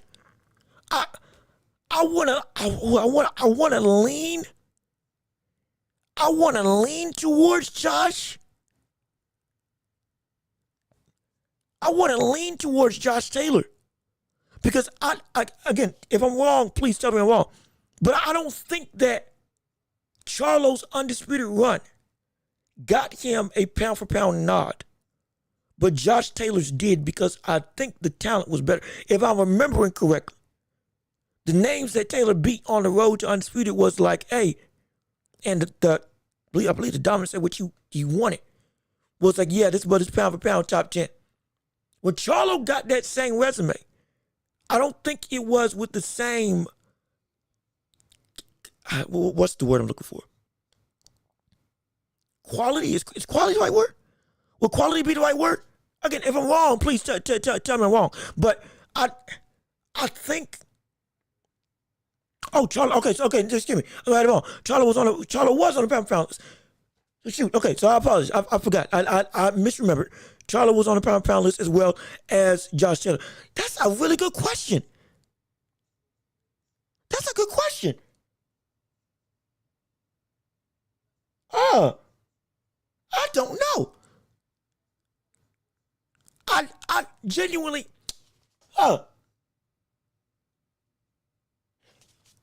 what? Shoot. Charlo should have fought Boots, but they all got greedy. Charlo, there's a lot of things I've had a problem with Charlo. There's a lot, and again, okay, so and you agree with me, with Taylor having a better undisputed run than Charlo. Like I said, it's close. It really is. I thought Taylor's run was better against stiffer competition. Again, I'm trying not to misremember. But it wasn't by like a wide margin, but I knew there was a separation of Charlo versus Taylor in terms of where I saw them at that point in time when both of them were undisputed in their respective times at their best. But it's close. It's close. It ain't far off. It is kind of close. I can't lie. And so, and again, if you disagree, please, love to hear an argument. But again, we'll say that for the championship rounds because we do need to move on. So I think we're done. I'm sorry. If I missed what you all had to say, I do apologize. I am not trying to overlook anybody. Please, I am not trying to overlook everybody. But I do need to go through and continue the show. For this thing, so we gotta move on because if we don't, we're gonna be here 4 hours, and we still got people wanting to listen to the Barrios conversation. Now, again, do not forget, as we switch over, we still have the championship rounds at the end of the show. Now, if you're new here, what that means, when you hear that bell at the end of the show, you can talk about whatever topics you want to discuss for 30 minutes to an hour. No agendas, no bullet points that we have to hit. Everything will be covered on the show, and now the show turns over to you all, and you all say whatever debates, opinions, comments, concerns, whether it's about boxing, basketball, football, sports, movies, TV, video games, all of that. Whatever you all want to talk about, we can talk about it. But at the end of the show, because we got to make sure we cover the rest of the stuff that we have right now. So moving on, sadly, because this has been some great conversation. Moving on to the world of Pacquiao. Because we need to discuss this at least a little bit. Before so, we have Manny Pacquiao fighting against Mario Barrios in a fight that ended in a draw. That was one of the most insane experiences I've had watching a boxing match. If you were able to be here when we were watching, this fight live on was it PBC, whatever the world it was on, brother, it turned from fear to all of a sudden hope, because we were thinking it was going to happen. We thought this could actually be a situation where Pacquiao might just be able to be the second oldest champion in boxing history, only behind Bernard Hopkins and above George, the great Big George Foreman. And when I tell you that Pacquiao, full disclaimer, I said this shouldn't happen. I said I was scared out of my mind. I said that I was horrified that we were going to see this fight take place because I thought Pacquiao was going to get destroyed. We saw him in his exhibition fights over in the Philippines and abroad where he wasn't looking great, wasn't looking good. But brother, it was a fight that all of a sudden turned it on his head and made us all believe Pacquiao might just have some more in the tank. Genuinely. And again, the fight ends in a very dramatic and a very surprisingly action-packed and close affair. And next thing you know, 115, 113 on one scorecard, 114 on two, majority draw. Next thing you know, Pacquiao doesn't lose, but doesn't win, but shows us all that there is something there. There's something there, something that we didn't expect. There's actually, let me get my music right. There is actually a level of hope. Now, wait a minute. Could we see this brother? Or rather, not could we? should this brother have actually gotten this win against Barrios? And was this fight a robbery? Hey, look at this. We got some problems here. Was it a robbery? We got some Was problems it a robbery? here. That's the biggest question of the day. Was this a robbery on the side of Pacquiao for not getting the decision against Barrios? Because again, me breaking down the fight as it went early on, outside of round one, Pacquiao won round one, Barrios won rounds, in my opinion, 1, 2, and 3, but in a very close fashion, with round 2 potentially being a toss-up of either one. And then middle stage of the rounds, round 4 to round 6, Barrios was starting to take control. The size was being more used. The jab was actually keeping Pacquiao at bay, and Pacquiao wasn't landing as much on Barrios anymore, and more so Barrios was intercepting Pacquiao with that jab of his when Pacquiao would come on the inside, and was landing some straight right hands, while Pacquiao was indeed landing a level of flurries within those within rounds 3 to 6. It wasn't enough to outmatch the length and the consistency of the jab that we saw Barrios using. Now, but in round 7, though, things started taking a turn. All of a sudden, Pacquiao was winning. All of a sudden, Pacquiao won round 8. Barrios won round 9, but again, it was close. Then rounds 10 through 12, this is where everybody's up in arms. Because, brother, it's been a back and forth affair with everybody saying what they saw, how they felt with the fight. Pacquiao outworked Barrios. Barrios didn't do enough activity. He amped it up and won in the last 2 rounds, sure. But within that middle ground, there's some real discrepancy. There's some real concern. So let me see what you all have to say first on the matter with whether or not you think Pacquiao won or lost in this fight. Let me see. Ninja, it was funny. Pacquiao looked about 64 years old, but got so close. Hey, look, we were thinking that the legs were gone. And mind you, I had said in this fight that if the legs of Pacquiao were able to come back with rest after them being completely shot when he went against Ugas, when he threw 800 punches against Ugas, but he lost the fight regardless of which, still the brother was able to be some level of a offensive, or at least put an offensive stopgap in that fight with Ugas. But he just couldn't move. He couldn't move at all. But this fight, all of a sudden, the legs they didn't look like they were the best, but they looked better than they were against the Ugas fight. And they looked like, wait, hold on. Some of that explosion is there. They're coming forward with the double jab into the double jab into the left hand flurries. The rolling punches of Pacquiao going from head to body as he explodes in front of his opponent to try to close the gap quickly. Like I gave him the example in the build-up to before that fight. Pacquiao was able to do it. He was able to do it, which I didn't think he was going to be able to do. He actually took clean right hands from Barrios and did not go down, which was scaring the mess out of me every time he got caught with one. But he was able to genuinely out-throw Barrios, land at almost the same pace as Barrios, and then outland with Barrios in power punches. And so, to some degree, people are saying this brother won this fight by the numbers. He deserved to win. And a lot of people are saying this fight was a fight that Pacquiao should have won. I'm of the volition, now going through and watching the fight again, or going back through thinking about the fight, that fight, I think a draw was right. Again,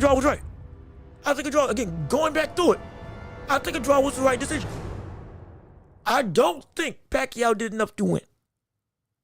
But at the same, because again, Barrios' jab was controlling to a point in the early rounds that even with Pacquiao coming on later on, with Barrios winning that 12th one, it balanced it down, made it so that nobody really had the better of the two. Again, going back and rescoring and doing all that stuff. But I will say now, because it was a draw, genuinely in my estimation, run that fight back. Run it back. Run it back. Run it back. Run that fight back. Run that fight back. Because now Pacquiao, if this, and like I said in the show, like I said on the stream, if Pacquiao said that he had only trained too much for this fight, and he did this against a reigning champion, you can say he's the worst champion in the bunch. Fine. That's perfectly okay. Barrios is the worst champion at 147. No question. But that still doesn't negate the fact it's still a spry in its physical prime Barrios, again, who has fought against Tank and who should have been able to completely whitewash what we see with Pacquiao. But the fact that he was able to fight with Barrios and make it a draw, and in many people's eyes won that fight, I'm saying this right now. Hey, man, Barrios is a right-time champion for Pacquiao to get a right-time title. That's what it is. Run it back. Run that fight back. Run it back. Run it back. Run it back. Ain't this what Draymond Green does whenever he's trying to get a review? And the NBA gonna review it. Run it back.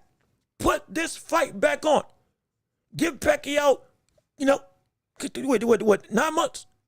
Recover from this fight, train, and run it back again. Because Barrios is the right time, or Barrios is the right champion at the right time for Pacquiao to be able to go through and win the title. Because we're still realistic here. Pacquiao's not beating Brian Norman Jr. He's not. Pacquiao's not, most likely, off of strictly speed, is not beating Devin Haney. He's not. Pacquiao versus, hey. Pacquiao versus Rolly Romero? Wait a minute now. That could be something. That could be some potential, hypothetical. Now, again, I believe Romero is a interim champion, but regardless of which, maybe that could be something. Maybe. But even in the power of Rolly Romero right now is that. But, I know how it sounds. But if we're talking about believability of who we can beat with what we saw with Pacquiao in this fight, we gotta say, okay, at least if Barrios is on that level, then Rolly's on that level. Though Rolly beat Ryan, and Pacquiao, from this standpoint, I don't think he'd be able to beat Ryan Garcia. But the crux of the whole argument is the fact that Pacquiao is in these conversations legitimately with these other fighters. Yes, there's tiers to the level. But if we're talking about the people that are champions or contenders, he has shown I can fight with Barrios. Barrios didn't carry Pacquiao. Barrios didn't just cruise with Pacquiao. Barrios wasn't able to do what he as much as he wanted to do against Pacquiao.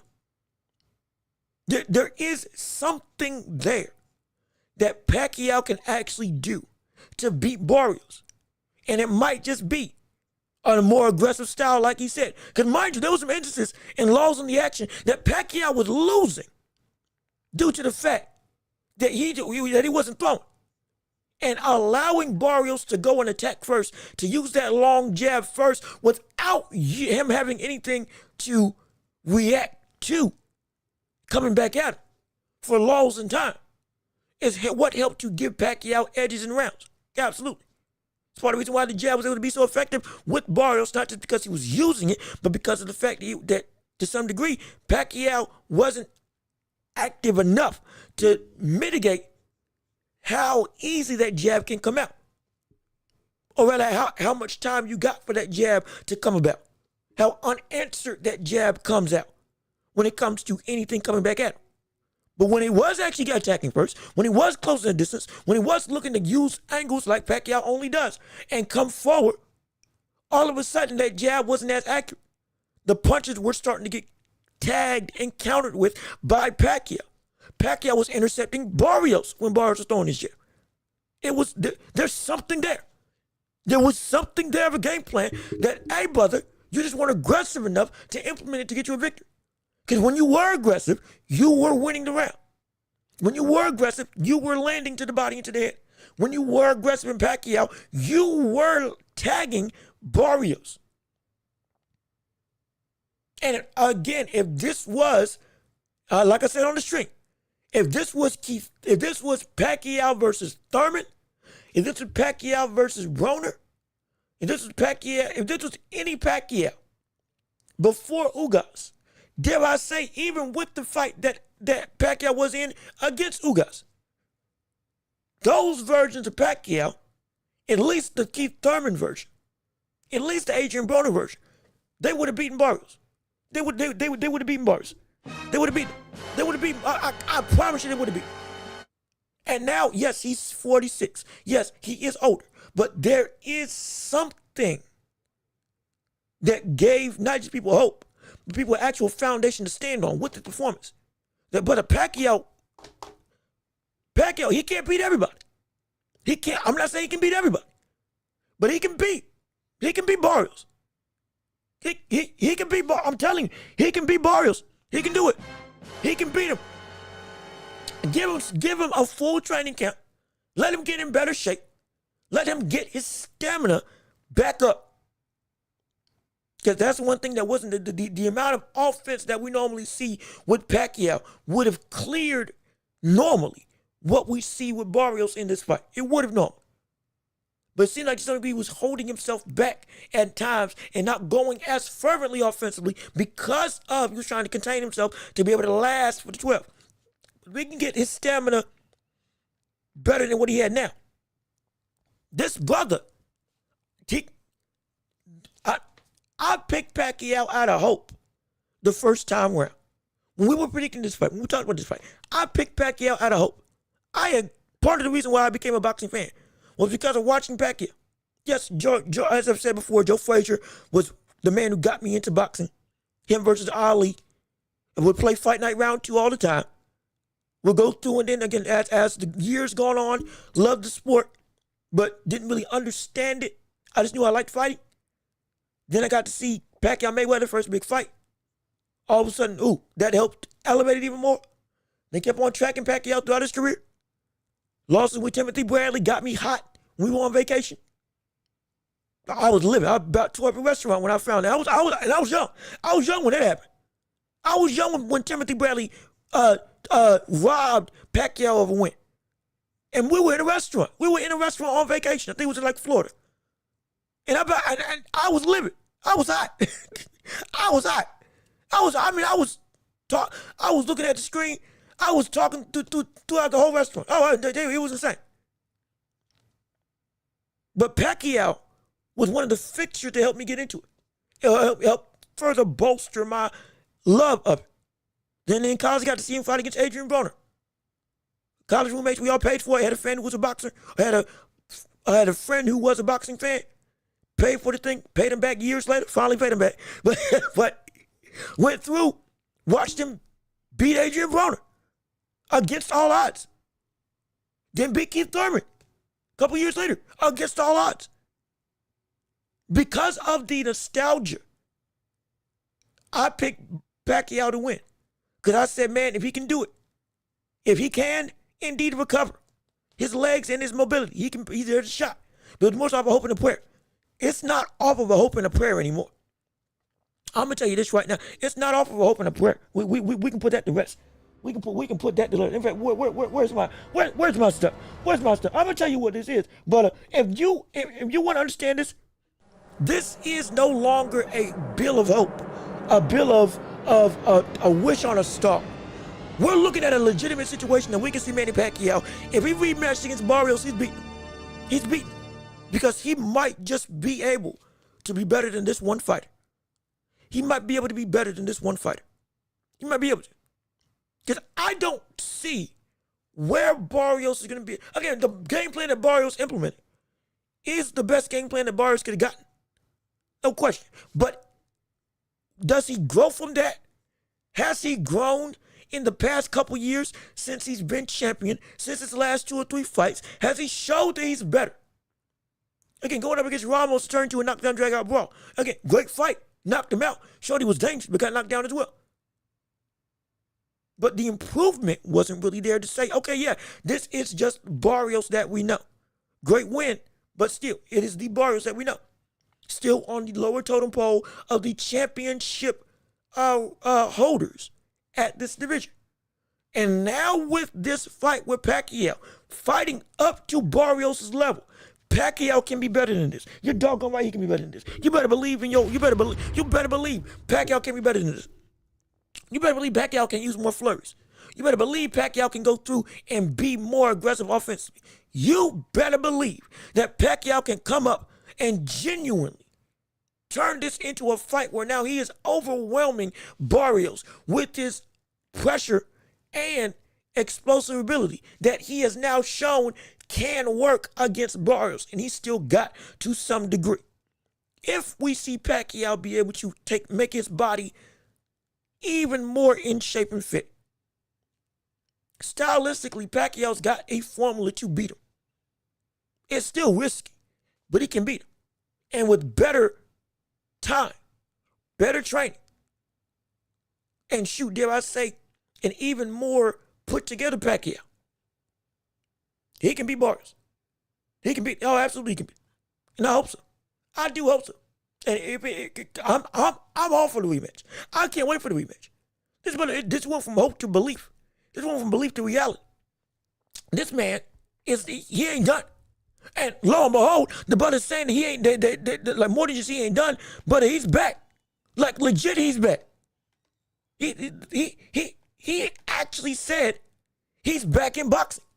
He's legitimately saying, I'm not just here for a one-time event. I'm here to stay. So before Floyd Mayweather ever chose to come back and challenge other young fighters, Pacquiao's all of a sudden saying, hey, brother, I'm back in the mix now. I'm here. Now, this could mean that now he will fight the Ryan Garcias. This could mean that he fights the Roller Romeros, the Brian Norman Jr.'s of the world. My gosh, I hope that don't happen. But still, all of that is reality now because he's back seemingly to stay beyond just one-time thing. And now I point the question back to you all. Beyond just Mario Barrios, do you think he's got an actual shot at beating these other welterweight fighters at this division? Do you think he would be better off if he came back and is going to be consistently coming back, moving down to 140? Because less weight, closer to his, because again, 147 is the heaviest he's ever fought at. He campaigned there for a while, which is ridiculous, which again is why I want Tank to come back and fight at 140 or 147. Because Pacquiao's doing it at 147. Pacquiao is 5'4". Tank is 5'5". Well, Pacquiao's 5'6", Tank is 5'5". Both of them short. But we see what Pacquiao's fighting. We see the risks that he's taking. We see the chances that he's trying to accomplish for himself. We see the opportunities that he's looking to make for himself, while Tank in his prime, who is looking like one of the more dominant fighters of a generation, has yet to prove anything, has yet to fight against anybody of note, and has yet to actually challenge himself by going up to fight against the people that deserve a test, deserve a chance, even in his own division. Now again, I'm not gonna. I don't want to. I don't want to be remiss and just try to say, "Oh, I'm a hater." I'm not hating on Tank. This ain't a Tank episode. But at the same time, this is a situation where, brother, Tank, where you at? Where, not just with Lamont Welch, but beyond that, we're seeing Pacquiao do stuff like this. Where are you? Which again, whole nother conversation. But is there anybody else in this division? If in fact Pacquiao is here to say, like he says, that you could see Pacquiao beaten beyond just Barrios. Because I'll tell you this, I know for a fact, concretely, he can beat Barrios. I'm as confident as the sky is blue that he can beat Barrios. I'm as confident as me being black that Pacquiao can beat Barrios. I'm so sure. If y'all think I'm crazy, again, please tell me why. But I'm so sure. Because, like I said earlier, Barrios is a right time champion for a right time challenger. Though most other people I wouldn't expect Pacquiao to be able to beat in this division. But Barrios is the right guy that is at the elite level, but bad enough that Pacquiao coming in with his newfound, I want to say, restrictive body, again, with him being older, that if there is a guy that he can win against, it's him. It's him. But I think somebody brought up Michael Moore versus George Foreman. Where's that? Here it is. Yep, right here. Not, no, Michael Moore. I mean, not Adrian Broner. If I said Adrian Broner, I'm sorry. Michael Moore versus George Foreman. When Michael Moore became champion, I think Teddy Atlas said this as well, but some other expert has said this as well. And looking back on it, trying to understand history, I believe it was valid. Michael Moore, light heavyweight great, came up to heavyweight, became champ. Yes, he did. Now, many people were saying that Michael Moore was a right time champion. He came when the division was just kind of winding down a little bit. And he was there. Again, Holyfield, but again, but I think by that point, Holyfield had become old and out of his prime. Like he was about ready to go. Morrison, ready to go. Most of the other greats in that time, getting ready to get out of it. Or we're close to getting out of it, if I have my memory correct. If I'm wrong, please tell me. But he goes through.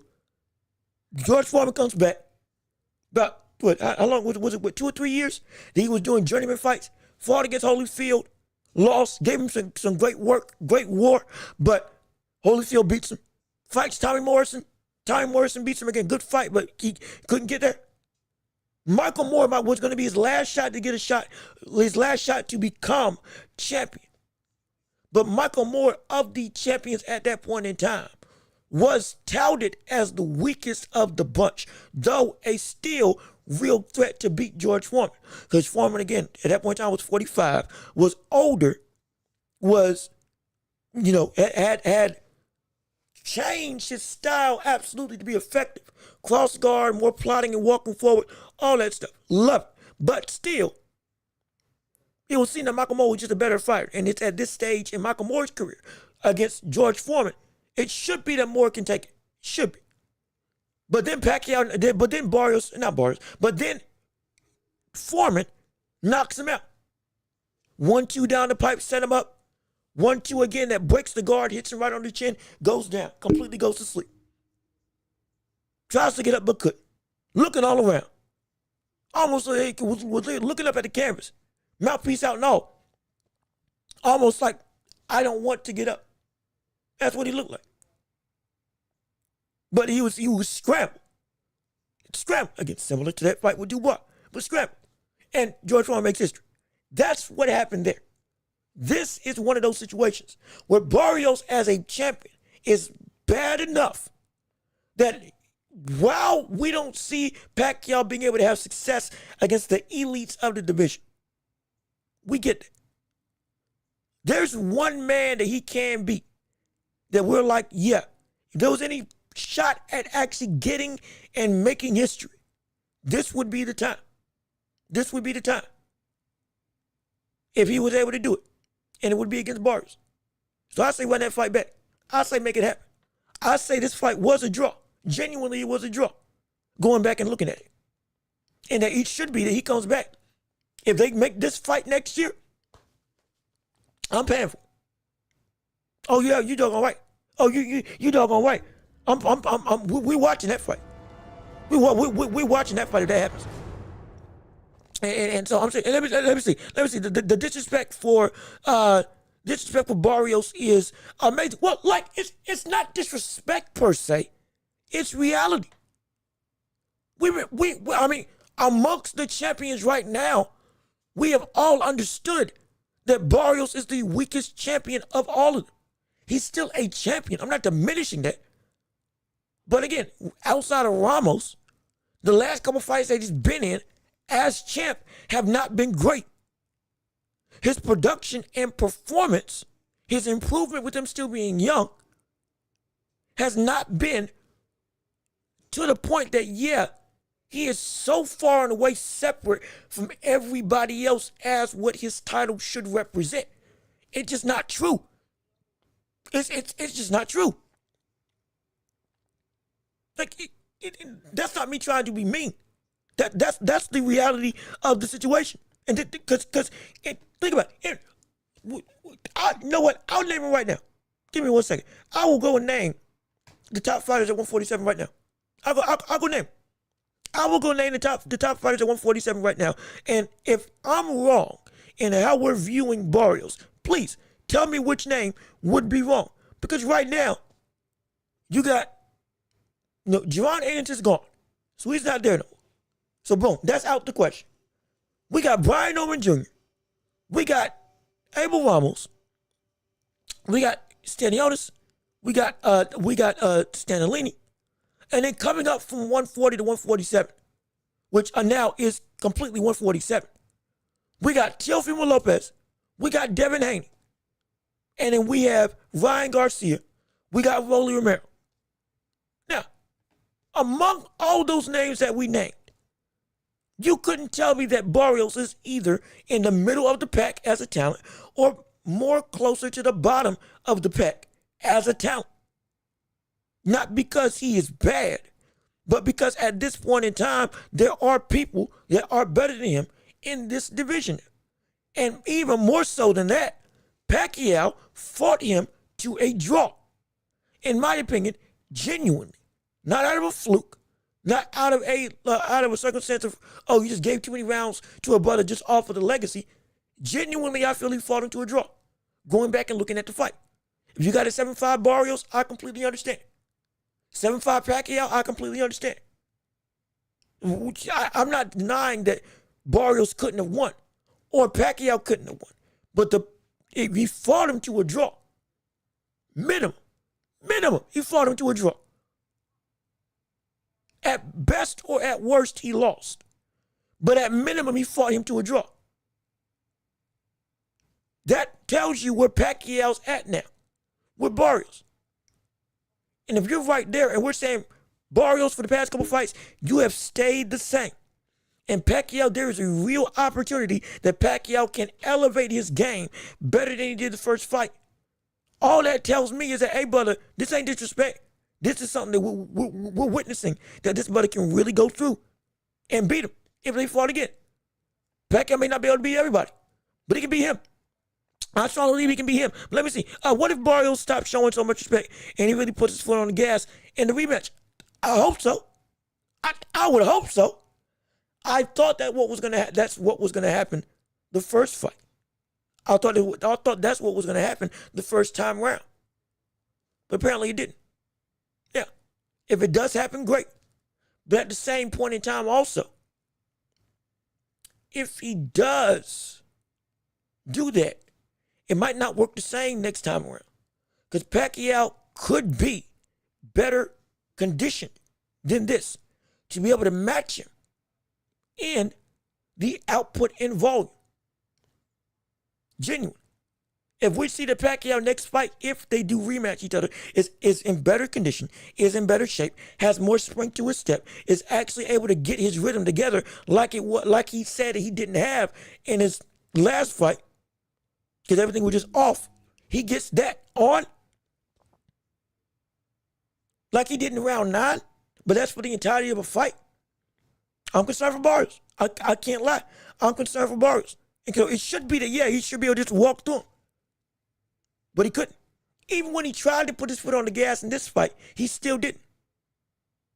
Or he still wasn't able to do it in the fullest of extent.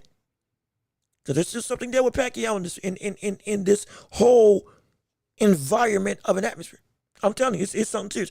I'm sure he's already tired of hearing Pacquiao talk about how he performed in the first fight. Most likely he is. So shut him up. Most likely he's tired of this. Shut him up. Business-wise and from a recognition standpoint, there's no bigger fight for Barrios right now than this fight with Manny Pacquiao getting a rematch. There isn't. There isn't. You can say it shouldn't happen and we should see him move on, but there's, from a standpoint of matchmaking, there's no bigger fight for Barrios than this. There isn't. There's no fight he'll make more money from than a rematch with Pacquiao. There isn't. There's no fight that would, in all honesty, be as impressive outside of, again, the Normans, the Haneys, and the others, and they're not going to fight them because they're fighting each other. This fight makes sense to happen and to go on and, okay, you're tired of the talk, shut him up, make it happen, end it, knock him out. That's what I would say do, and to make it happen. But let me keep on reading. We don't know until we see them in the ring versus each other. Yes, we don't. That's why I wanted it to happen. That's why I said all this is just speculation of what we can see the next time based on what we saw the first time. We need them in the ring. They are, right now, they're the closest ops to each other that created a entertaining fight that people will want to pay to see again because they want to see Pacquiao make history. And they also want to see if Barrios is actually as good as his title should declare him to be from a talent perspective, with him being able to walk through Pacquiao. And if he walks through Pacquiao, guess what? It helps his own cachet, and it builds up an opportunity to make a bigger fight with, let's say, a Devin Haney or the winner or loser of that fight, with potentially William Romero, with a Ryan Garcia, hypothetically, with a Teofimo Lopez even. If he beats Pacquiao, there's a litany of people that can happen. And if Pacquiao wins, well, shoot, the world is, everybody's going to want a gun for him.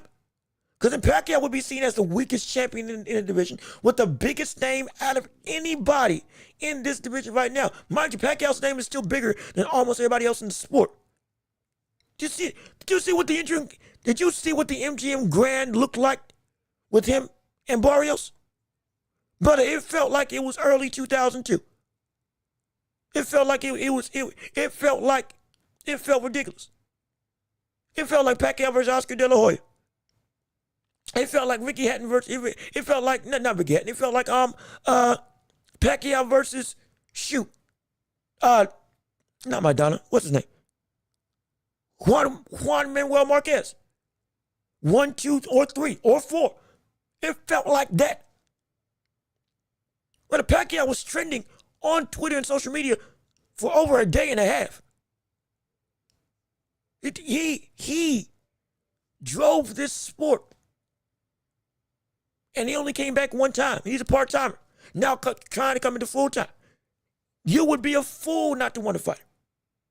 And because of the closeness of this fight and the ability that Pacquiao might actually be able to win, and Barrios needing to shut people up by going on, and if you are going to beat Pacquiao, beat him outright, end all this talk that he's on your level and make him and put him out of retirement, put him back into retirement, go ahead and do it.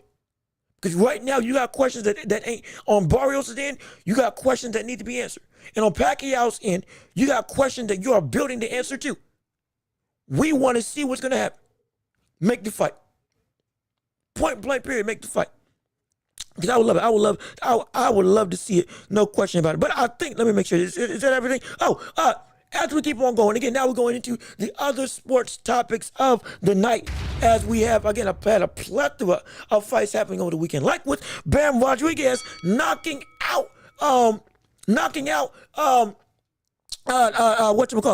Cafu in an absolute war that he was walking Cafu down in all night long. It was absolutely insane. It was incredible. It was, and I think Bam said after the fight, that was his toughest fight to date of his career. But it was also a sublime performance by Bam Rodriguez. Also, Manny Garcia, I thought I clicked on your chat, but I didn't. But good to see you. Glad that you were here. Appreciate you so much for tuning into the show, and so glad that you came through with us on today. I think I saw your message, but you deleted it, but I would love to see it as well. But in fact, let me go on and change this topic moniker, because I think, yep, there we go. That's what I'm thinking of. We also had Bam Rodriguez knocking out and TKOing Cafu, walking Cafu down for the entirety of the night. Hey, Cafu impressed me, I can't lie, with what Cafu was able to do with his legitimate speed. And he has some sting on his punches as well. That again, I was skeptical of whether or not, or of how valid that could be. I knew the threat level. I wanted to see what he was going to be like going up against Bam. There was something there. There was. I can't lie. Put a mouse over, put a welt under Bam's eye. I think might have had Bam even cut up a little bit. But regardless of which, Bam still outclassing the Kingdom Come. And he beat that brother just about every round. And was so smart with it. Still using that unorthodox, complete lateral stepping uppercut that he loves to throw, that I've only seen him use in all of boxing today. Was able to jab and bait Cafu to throw punches that he didn't want to throw all night long. Forced Cafu into the corner, into the ropes. Never let Cafu be able to fight on the front foot. 8 flush shots when it didn't land, but in the hole, brother, he was just outmatching Cafu to the fullest of extent. And it looked like Cafu would have the speed to be able to counter Bam. But Bam was already anticipating what was coming, rolling under the hooks as natural as a training session. Going through and boom, jab to the head, going through jab, wait, Cafu throws, lands the jab, rolls the hook, uppercut, flurry to the body, going in and walking Cafu again to the ropes, essentially him making his own circle around the ring, but with him in the middle, and Cafu putting skid marks on the rope because his back was to the ropes the entirety of the time. His back was literally in the corner at the ropes, never was able to turn around Bam, and was never able to flip the script, and was only able to try to operate out of trying to counter Bam and Bam's shots, and it never worked. And it never worked often. When it did the few times, Bam was able to eat it well and just pour on punishment. Up until finally the body attack started to wane. The offense of Bam started to elevate. You saw the sixth gear flip right in front of our eyes, and then the buddy started to throw more 3 and 4 punch combinations, being more willing to let his hands go and making it so that because I know what's coming now, I don't have to worry about baiting out stuff. I can just follow through with all of my combinations. And inevitably knocking Bam down, or rather rocking Bam with a hook to the head that completely put Bam on the run. Bam lands a hook on Cafu's head that completely put Cafu on the run, stumbling all around the ring, trying to find his footing. And the referee, that stupid referee that again got in the way of this fight, just like he did against the fight with Usyk and Daniel Dubois, which I don't know how, again, he messes up, but regardless of which, Bam essentially goes in for the kill, ref gets in the way, is going to pull Bam off of him to stop the fight, lets his hands go, doesn't stop the fight, is right on top of him, so Bam can't really work, both of them tumble to the ground, Cafu is still hurt, Bam gets up, Cafu gets up, Cafu eyes are glassed over, and then Cafu in his corner, throwing the towel, and the fight's done. And what was supposed to be, and what was touted as a fight that would have given Bam a whole bunch of trouble, it made him work, but it made him work in his own domain, and he was in control for the entirety of the fight. Bam is just showing why he's a pound-for-pound fighter. Bam is showing why this cat is truly one of the most exciting and entertaining talents in the sport outright. We're looking at a man who is going to be probably in the near future a pound-for-pound top 3 fighter. Already with this resume that he's garnered, has been unified in multiple weight classes, has now unified flyweight, is only 24 years old, and is dominating in such a degree that he's got one of the best resumes in boxing. Only growing from here. We can only look at what can come forward from this point on. Does he go out there undisputed? I wouldn't be mad if he did it. But I would love for him to move up. And I would love to see this fight right here. Bam versus Junto. My gosh. My goodness. I told you. I've been saying this for almost 2 years. Bam and Junto in Inoue. For more like a year and a half. Bam, Junto, and Inoue. The triangle of violence that is all right within the midst of each other. Bam at flyweight, Junto at bantamweight, Inoue at super bantamweight. Inoue staying around to try to get a fight with Junto Nakatani. Junto again reigning at bantamweight at 118, and Bam Rodriguez at 115, looking to move up in the near future. This, again, at the drop of a hat, this could happen. But let me see. The young guns. Bam team said Junto turned down the offer. But that could be capped. I haven't heard that. I haven't heard of an offer being sent by Bam's team to Junto's team. Now, I could be wrong. It could have actually happened. I'm just telling you what I know. I don't believe that. Only because we've known what Bam or what Junto and his work has been trying to fight Inoue. So it's not that he's been ducking anybody. It's been that fight with Inoue and Junto has been the fight that all people around Japan and around the globe, honestly, have been wanting to see, because that is right there. That's right in grasp. More so than the fight with Bam Rodriguez. So it's the most immediate thing that looks to be the biggest thing that's happening. But still, if we don't get that fight with Junto and Inoue, then Junto Bam will be the fight I would want to see happen. It would absolutely would be. No question in my mind, it would be. Now, with Junto and Bam Rodriguez, let's also paint a timeline. What looks to be happening It's early 2026, early next year, is when Junto and Inoue are going to fight each other. Inoue's got Akhmadali, and I think he's got one more fight afterwards because he beat Neri, he beat Cardenas, and so counting Cardenas afterwards now is Akhmadali, MJ. It has his name, it goes. If he beats MJ, then he's not fighting Sam Goodman because Sam Goodman, that boat is sailed. He's not going up to 126 yet because he said that's his last division that he's going up to. And right now, he's trying to stay at 122. And so, unless I have it wrong and there's another fight that Inoue is going to fight against, it should be that after Akhmadali in September, then it's Junto versus Inoue in early 2026 in February or March, if I have my stuff correct. If not, hey, please tell me something different. But at this point in time, that's what looks to be the stand or the rundown of the timeline of what's going to take place.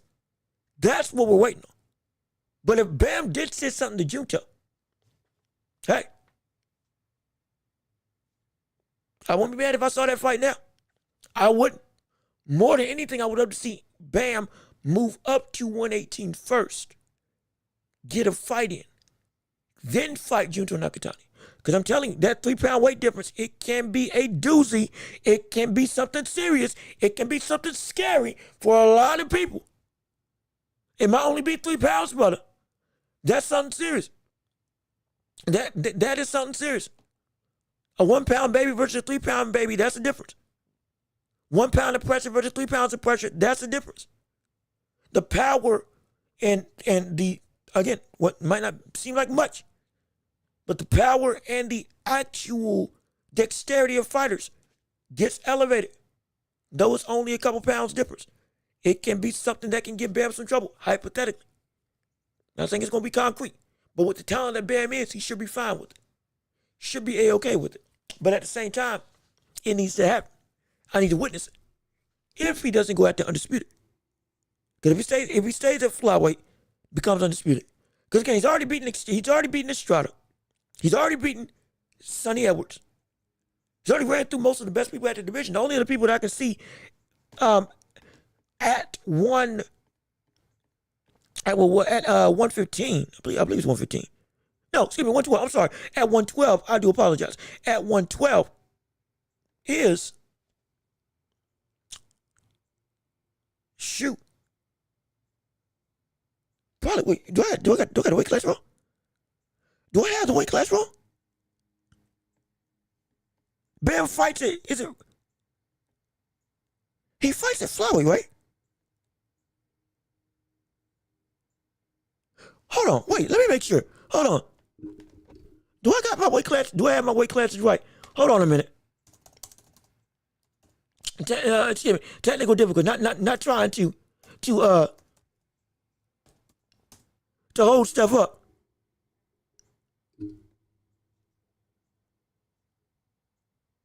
Okay. All right. Yeah. Okay. Excuse me. I was misspeaking. I was trying to figure out why.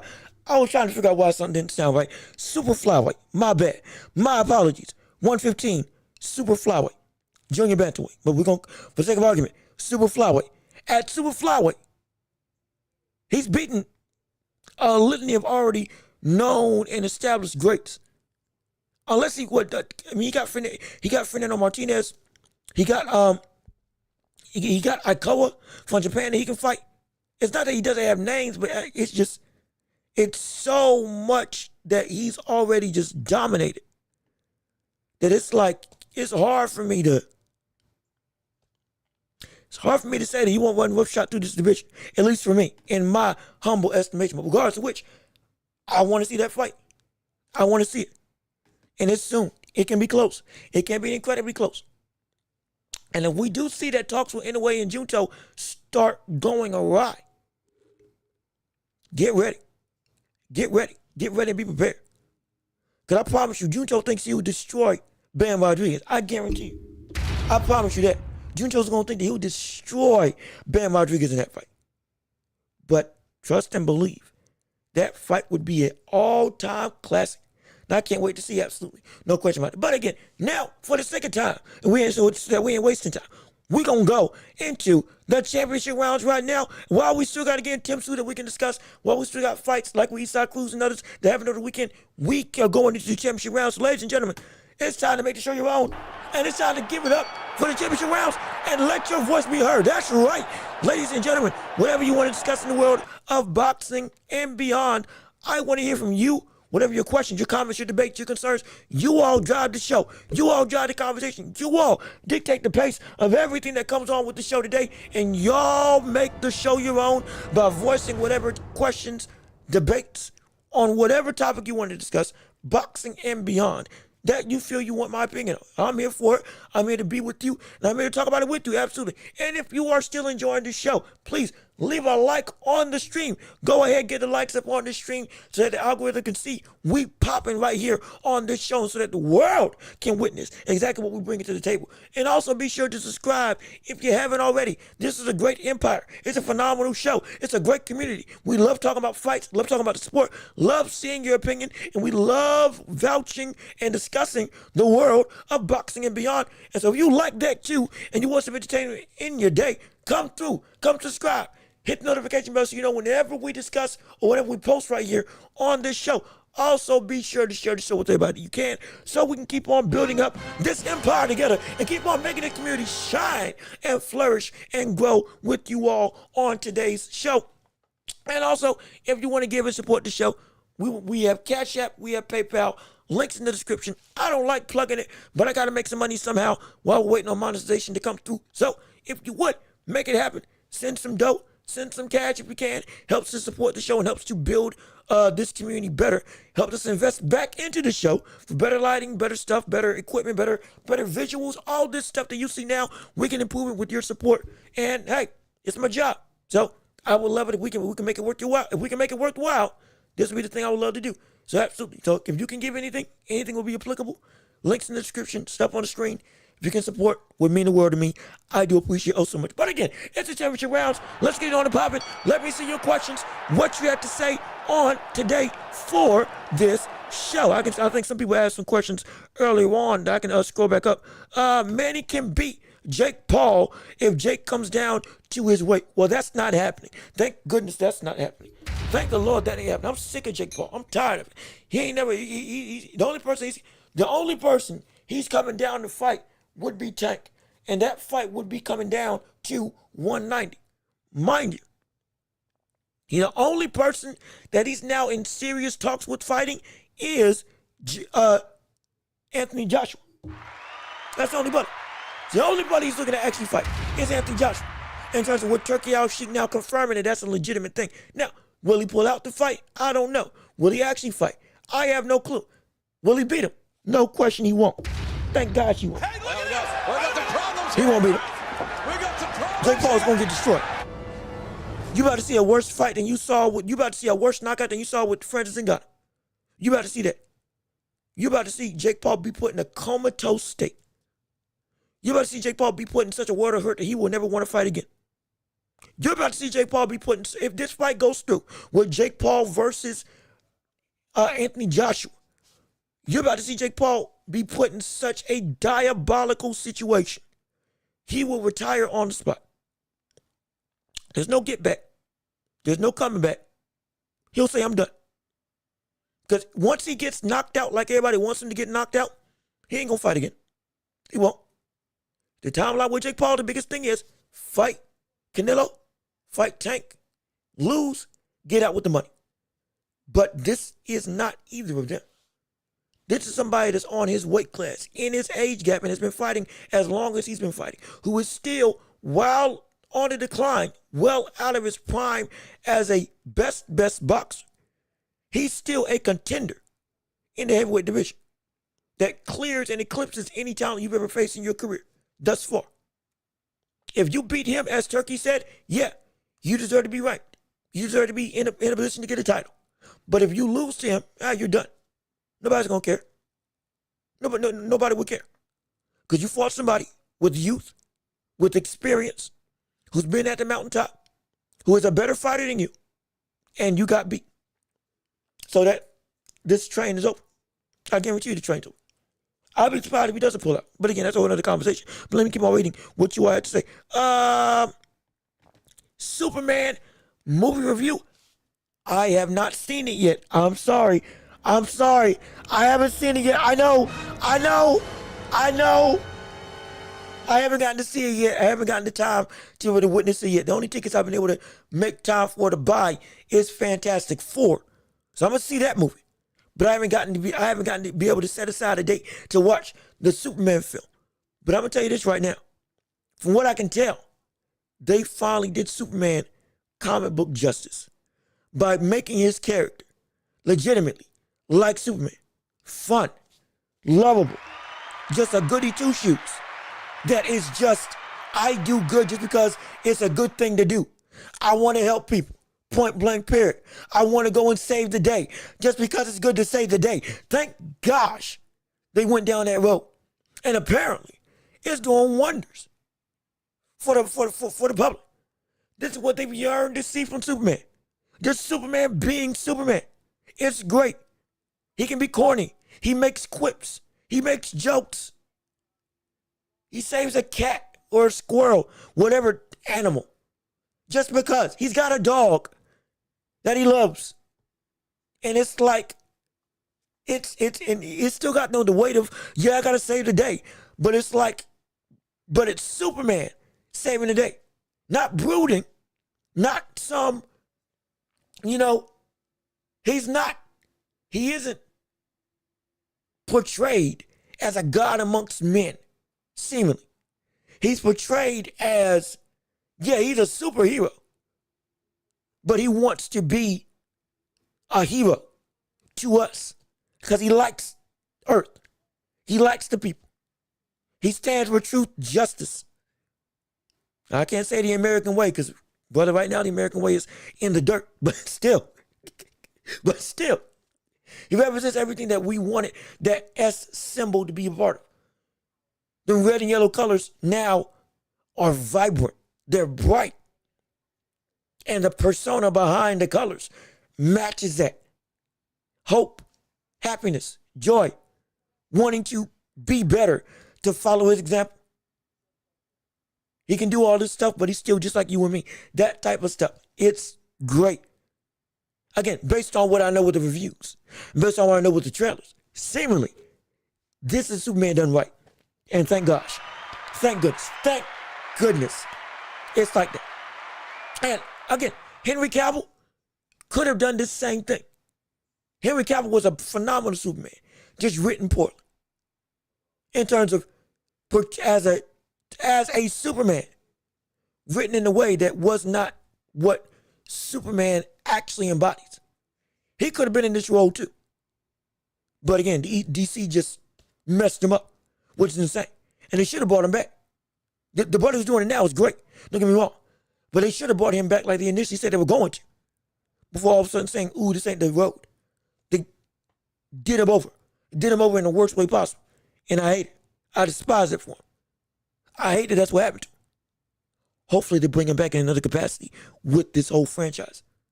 As a recurring character. As a legitimate, you can be another big time thing for this show. For this movie. For all of us. You can't. Hopefully that's what happens. And hopefully we'll see it take place. But let me see. Let's not forget. Tyson Fury lost to Ngannou. Yes, he did. Oh, yes, he did. Absolutely he did. Tyson Fury lost to Francis Ngannou. Before, again, coming back and losing to Usyk. But notice, Jake Paul didn't call out. Jake Paul did not call out Francis Ngannou. Never did. He's been pinpointed in where and who he's called out in his fights to make it so he can keep and sustain the level of notoriety, which I hate. But still, he has never taken on a real threat. Even another celebrity threat in Ngannou, when it would have made sense. Hey, both of y'all are heavyweights. Go make the fight. Now going up against AJ, who knocked out Ngannou in dominant fashion. Are you going to pull out of this? Are you going to pull out of this fight? Or are you going to actually try to do some work. Because sure, AJ might be chinny. He ain't that chinny. AJ can be rocked, but brother, it's still been against people that can punch. Usyk can punch. Ruiz can punch. Dubois can punch. Jake Paul, you can punch at lower weight classes. But at big weight classes, yeah, I don't think you like that. You couldn't even knock out Mike Tyson. You could not even knock out Mike Tyson by landing flush on him. Here's Mike Tyson at 56. You against Anthony Joshua. I'm telling you, get your casket ready. Get your tombstone ready. He's about to go to sleep. He's about to take he's about to take that eternal rest, that long slumber. It's about to happen. I'm telling you, it's about to happen. If he does indeed go through with this fight. And he'll never fight again. I guarantee you. Also, real quick, as we're still going through championship rounds, we also had other action on the night with the fights. Like with Tim Tszyu versus Sebastian Fundora. My gosh. Oh my goodness. Oh my gosh. He actually did quit on the stool. Look, when you, mind you, we were moving back and forth with Bam and with Pacquiao and the cards that they had on the same night. At the same time. We missed the Fundora fight. Because we were watching the Diego Pacheco fight. And trying to catch, each one. We then saw, or then the chat comes to me and says that Tim Tszyu quit. And I was like, wait, there's no way. There's no way. There's no way. Tim Tszyu would never. I said Tim Tszyu would never. He can get knocked out. He can get stopped. His corner can throw in the towel. The brother would never quit. He wouldn't quit. There's no way. That's out of character. That's against the name that he brings to the table. That's objectively abhorrent and adjacent to everything that his own persona is as a fighter. And lo and behold, we watch this fight. This man legitimately does not answer the bell. In a fight where he was getting beat, but he could have answered the call. It wasn't like you couldn't turn the fight around. And he quit. He actually quit. What? Oh, shoot. I can't believe that. Like, again, and for sure, you bring up a perfect, and also, good to see you. Thanks for tuning into the show. If you haven't already, leave a like on the stream if you're here. But he worked his way back into the fight and then quit. I can't believe Tim Tszyu quit on his stool when he was gaining some ground for no reason except for you just didn't want to be there.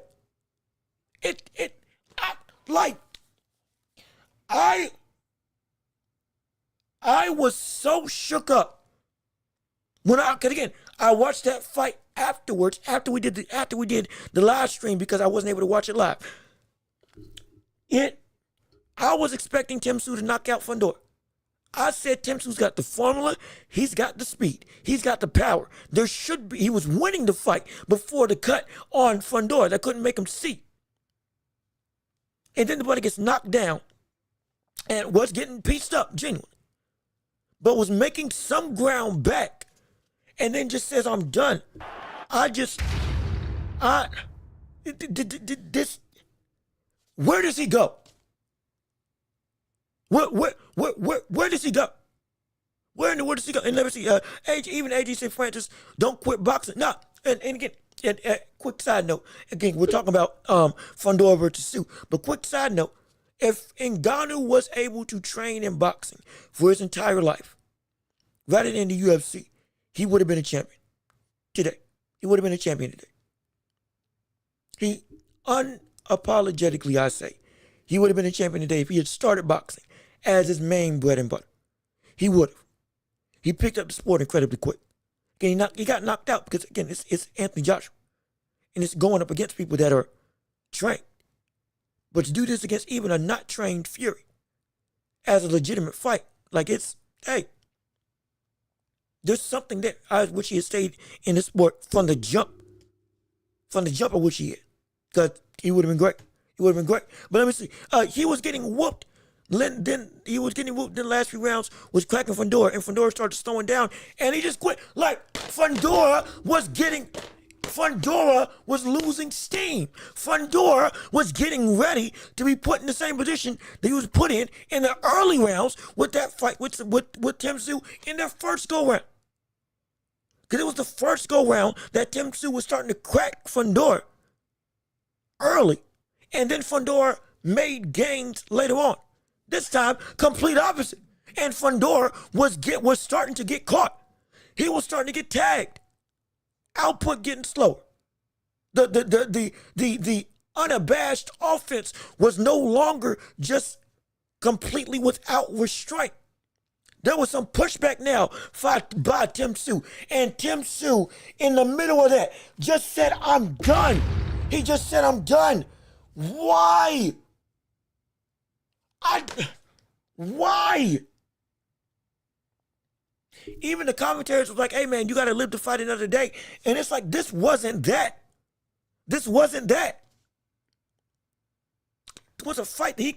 There was enough time and enough rounds that the fight could have been turned around. There was enough time and enough ability for Tszyu to turn this fight around into its favor. It was enough. It was enough. He just quit. He just quit. I don't know what he does anymore. I like what does Tim Tszyu do now? What does he do now? What else is there now? I'm so serious. I'm at a loss for words because I'm genuinely trying to think of anything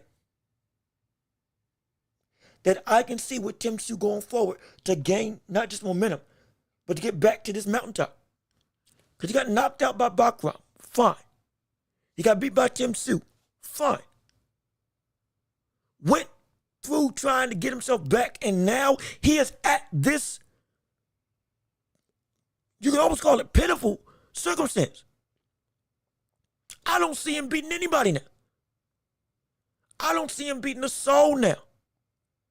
Who? Charlo? Don't take that fight, because you're going to get beat.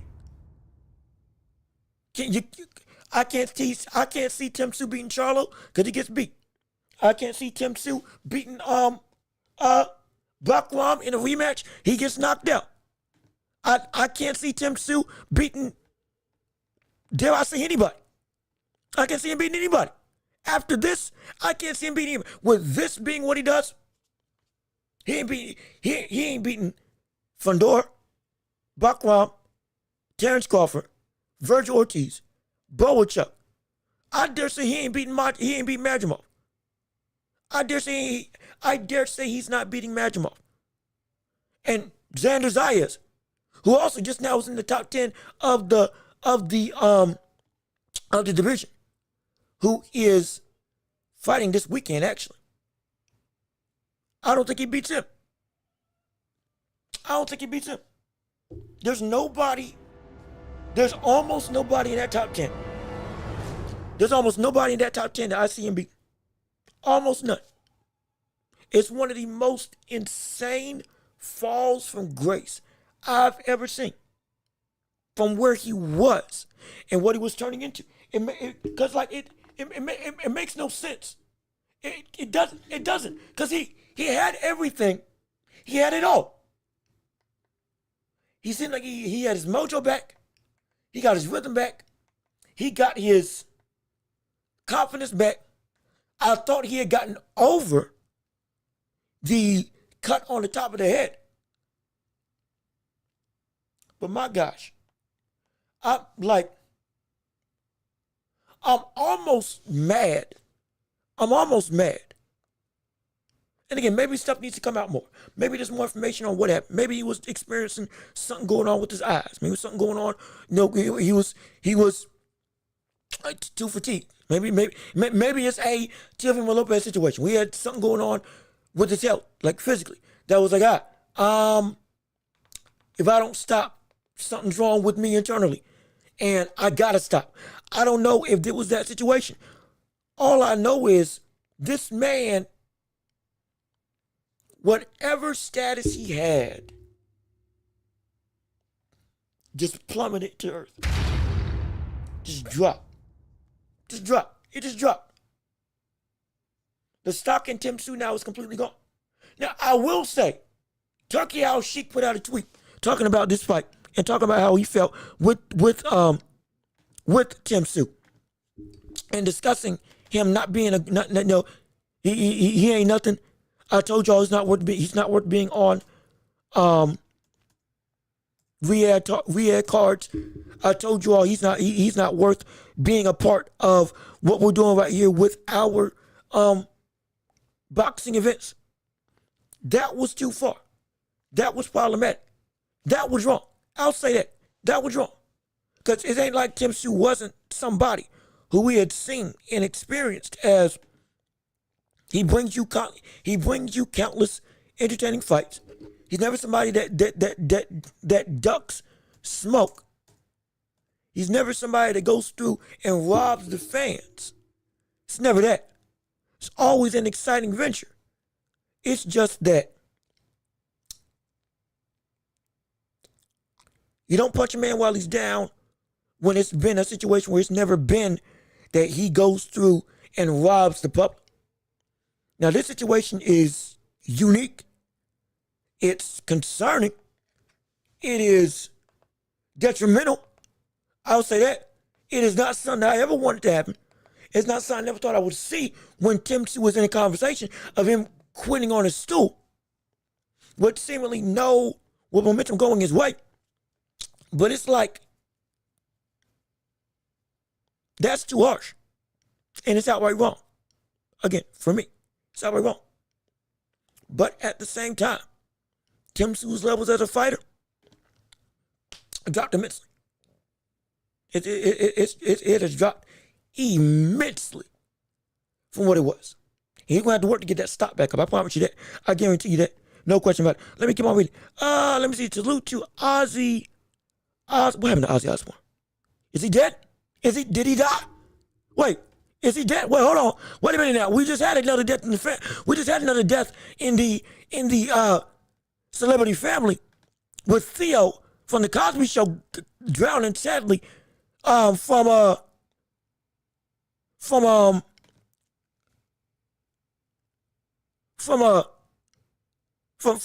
That's what it was. From drowning.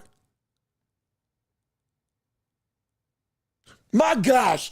Oh no. Oh no. Oh no. Oh shoot. Oh,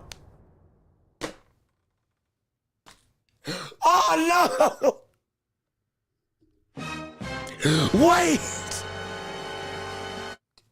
Oh gosh, no. Well, shoot. It's with sadness. Oh, it's horrible.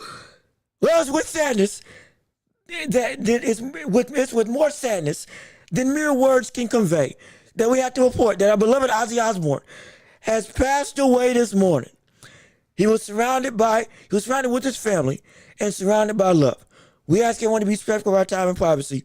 Sharon, Jack, Kelly, Amy, and Lewis. And this cat just had a performance. One last performance. He had one last performance.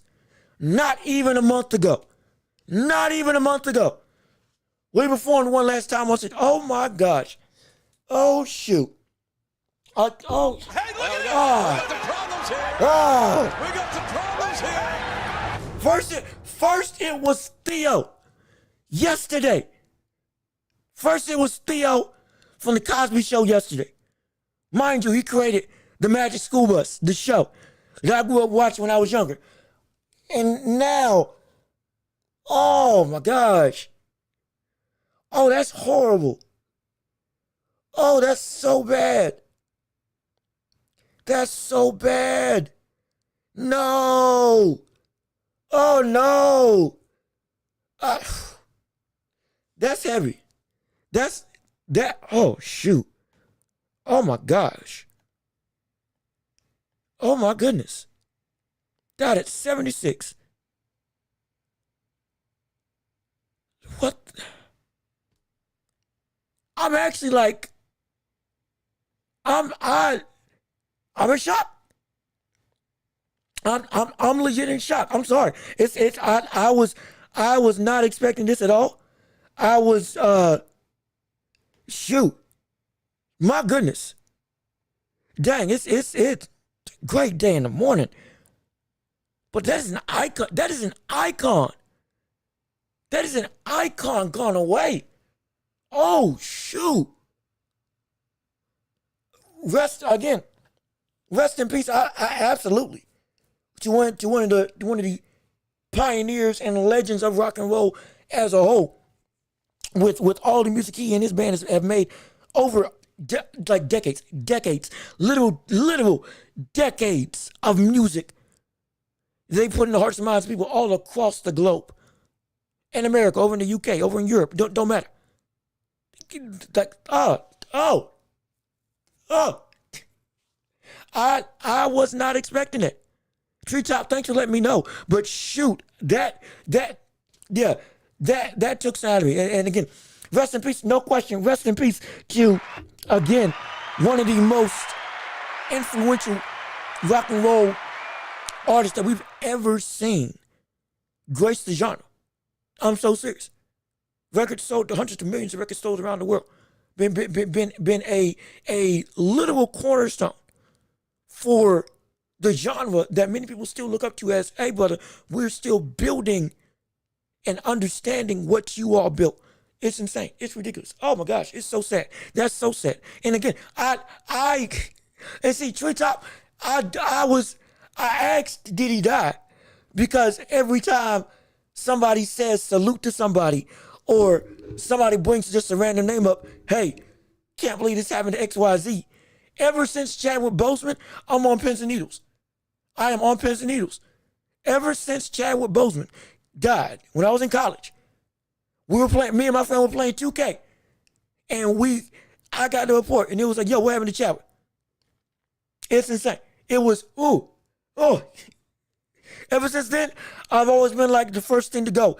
Did somebody die? Because if something's big going on, that's when the big changes come about. And my gosh, sadly now at 76, Ozzy Osbourne has passed away. That's a big blow.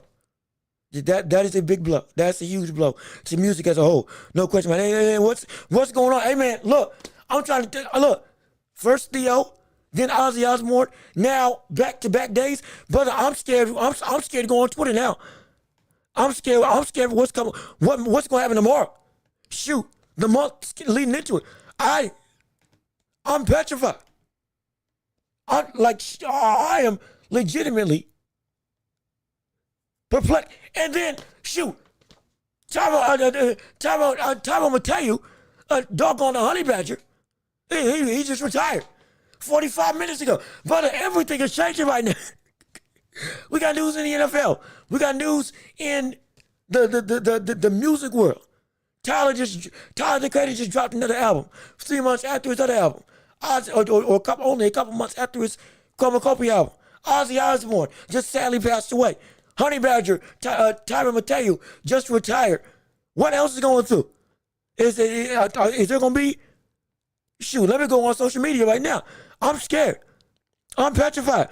With all this going on, let me check my box and stuff to make sure ain't nothing happened.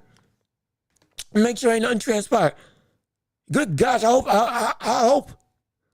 With all this volatility going on, it's a potential opportunity that everything is just gonna come to a head.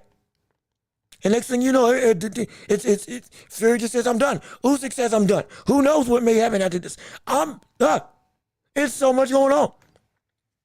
It's so much going on right now. My gosh, it's too much to talk about. It is too much to discuss. Shoot. That's heavy. That's heavy. Rest in peace to him, no question about it. But again, as we still mourn Let me make sure there ain't nobody else. Is anybody that want to say on what we have for this show? Is there anything else you all wanted to question, discuss? Oh, pound for pound top 10. That's what it was. That's what you all wanted to discuss when it came to earlier in the heavyweight world. We said we had to put it on pause because we were trying to get to Manny Pacquiao. Let's readdress that. And let's make a list, since we're talking about Usyk being top 10 or not top 10. Let's real quick make a list as to who makes up this top 10 genre. As we're going through right now, let me go. I know I made it. Give me a second to go and find it and pull it up for the thing. I know we had talked about this earlier, but I know it's been a hot button issue with Usyk being top 10 or not top 10 pound for pound in heavyweights all time. People are saying he's better than Ali. I think that's a bold-faced lie. But beyond that, does he belong in that list in the first place? Let me pull up my list that I had made. Because again, I wasn't trying to go off the top of my head. But I did because I didn't have it in front of me. Give me a second. Give me 1 second. Give me 1 minute. Hold on. Hold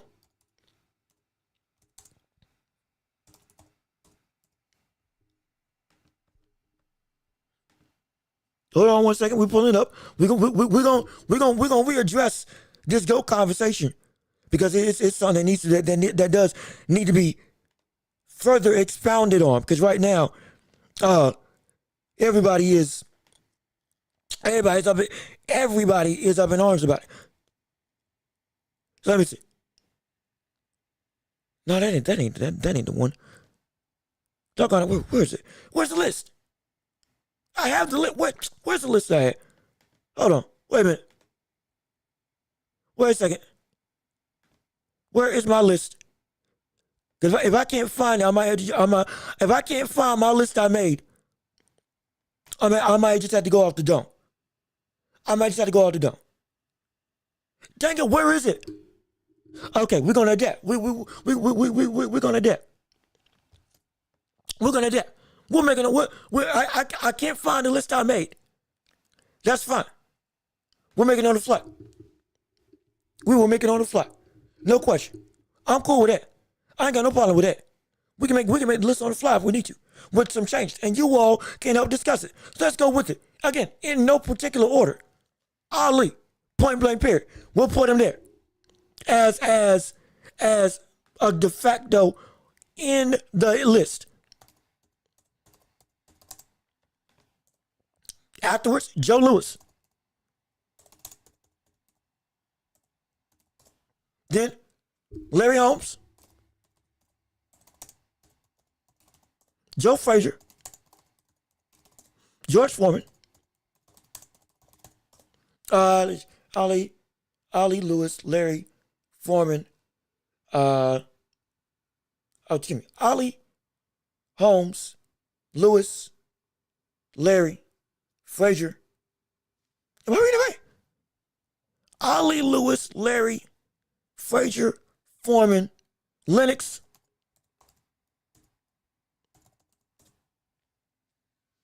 Ali, Joe, Lewis, Joe Frazier, Larry Holmes, George Foreman, Lennox Lewis, Rocky Marciano. I'm going through. Tyson, Holyfield. Let's see, I'm missing somebody. I know I'm missing somebody. Ali, Lewis, Holmes, Frazier, Foreman, Lennox, Rocky, Tyson. Again, it's in no order. Holyfield, I'm missing somebody. There's a 1, 2, 3, 4, 5, 6, 7, 8, 9. I'm missing one. Who's the one? I'm missing one. Who am I missing? Who am I missing? Who's that 10th guy? Come on, come on, brain. Don't fail me now. You got the public on you. Don't look like a fool. What is it? Who was that 10th brother?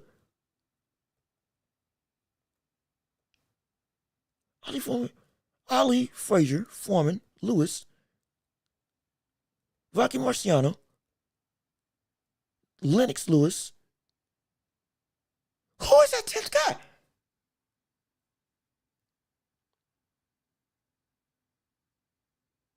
What's it? Jack Johnson. That's what I was thinking. That's what I was thinking. Jack Johnson. That's who it was. That's who it was. That's what I was thinking of. Jack Johnson. That's what I was thinking of. Okay. There we go. That's what I was thinking. I was struggling. I don't know why. I don't know why I was struggling. Because I brought his name up so many times. That's what I was thinking of. Jack Johnson. So again, in no order, for my top 10 pound for pound or top 10 heavyweight list that's on the list. And I was remaking it on the fly because I had it before. And so let me share my screen to pull it up with you all. And for those of you listening to the show, we're going through and we talking about the pound for pound list that we had discussed earlier when it came to the world of boxing for the heavyweight division of where or where not Usyk is as a fighter. So in my list, I have, and again, don't let the tabs fool you. I had made a list, and I already made a list. I had forgotten the list, or rather, I couldn't find the list on my, where I normally keep my notes. So I had to go through and make it on the fly.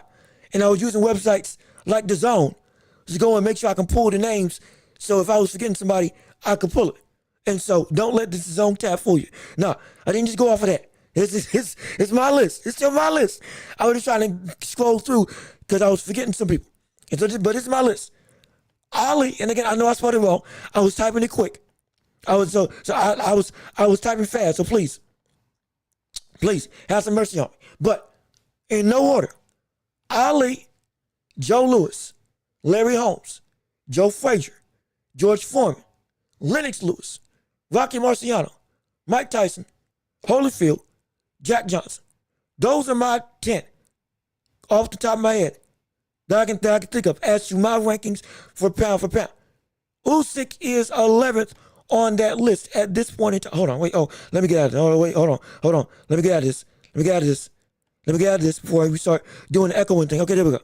So we ain't watching people watching me. Don't want that. But that's my list right now. And that's the list I have. Usyk is 11th on my list for pound in the heavyweight history. From my personal thing. Now for you all, it might be interesting. For you all, it might be different. For you all, it could be a completely other conversation. Mind you, giving into the other heavyweights also that have been around, like with Jim Jeffries, that was also dominant and great, like Sonny Liston, who again, dominant and great. It can be an ebb and flow. Jack Dempsey is on some people's list. You got people like who is it? Who's the other brother? I mentioned somebody. Harry Wills, who again who beat Sam Langford, who beat Bill Misk, who beat a litany of insane heavyweight champions, and was in demand and wanted to be able to fight Jack Dempsey, but the fight never got to take place. He was great. And there's one other brother who was the Negro heavyweight champion of the world during the time that segregation wasn't letting black heavyweights fight for the world title. So essentially you had like a black heavyweight champion, a white heavyweight champion. And it was, who was his name? Let me see if I can find him.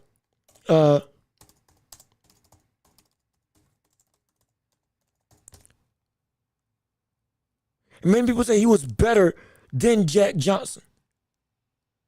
But I'm trying to think who it was. Who was it? If I can find it, this can be an issue. There was a champion who I think was viewed as better than Jack Johnson. Was a Negro heavyweight champion. Never got a shot at the world title, but had beaten other greats that was on par or better than Jack. And he was like avoided by a lot of people. What was his name? I'm gonna see if I can find it real quick.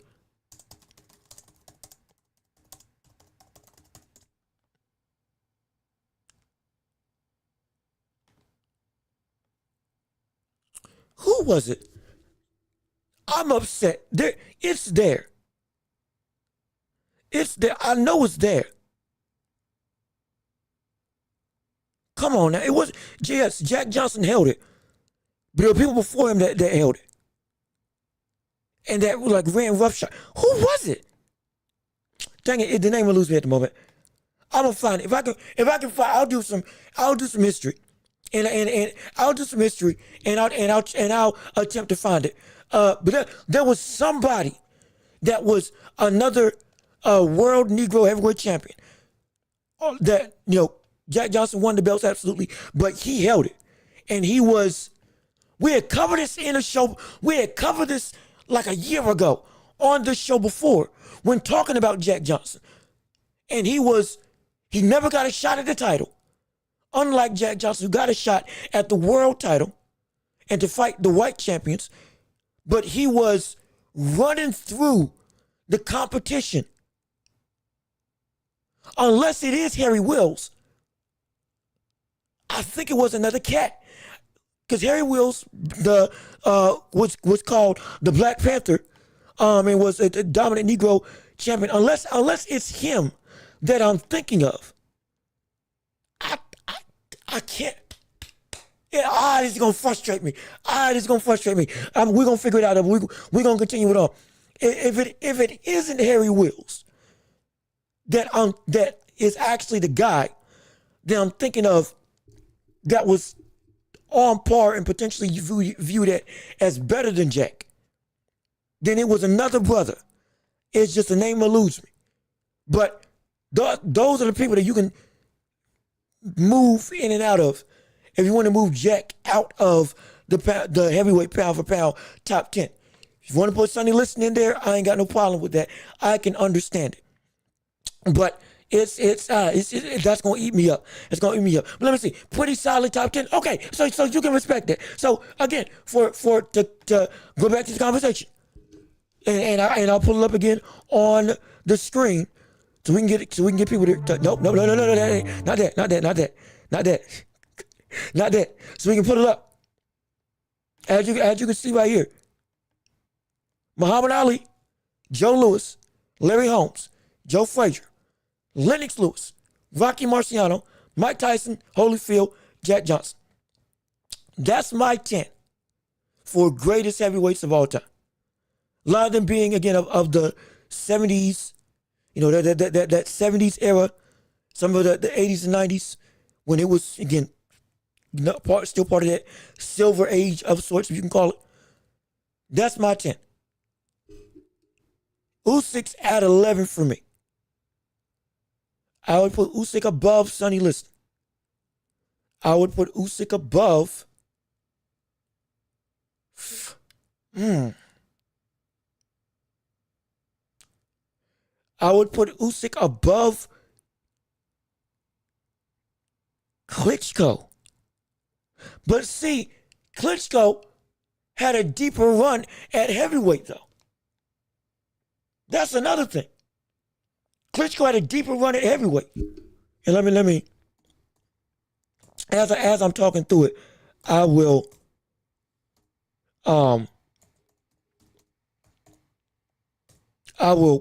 again, list this stuff off.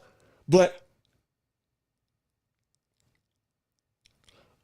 Klitschko had a deeper and 10-year dominant run at heavyweight. Like we talk about Usyk's dominance, right? We talk about Usyk's dominance right now at heavyweight.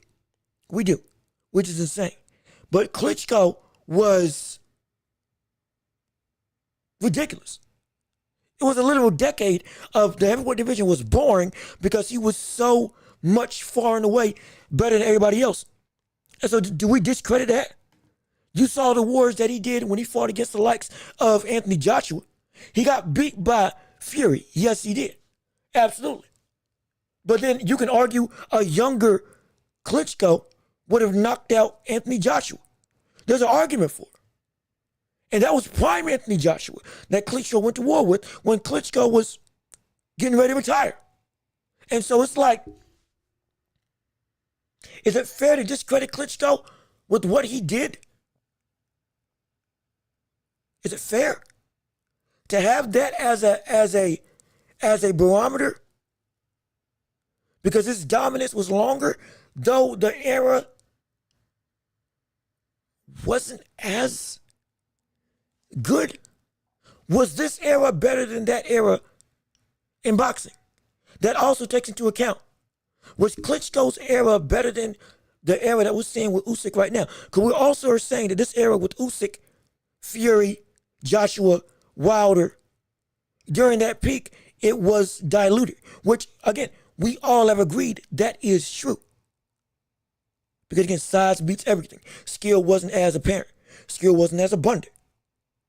Most of the divisions were lapping heavyweights in terms of skill and competitive repertoire, surrounding both individual talent and comprehensive competition within the vicinity. This is a good question.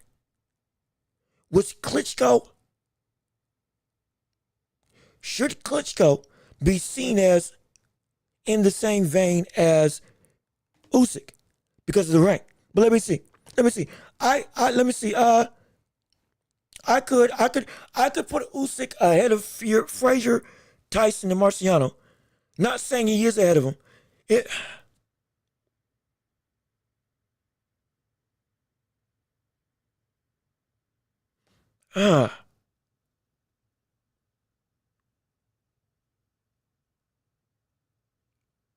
See,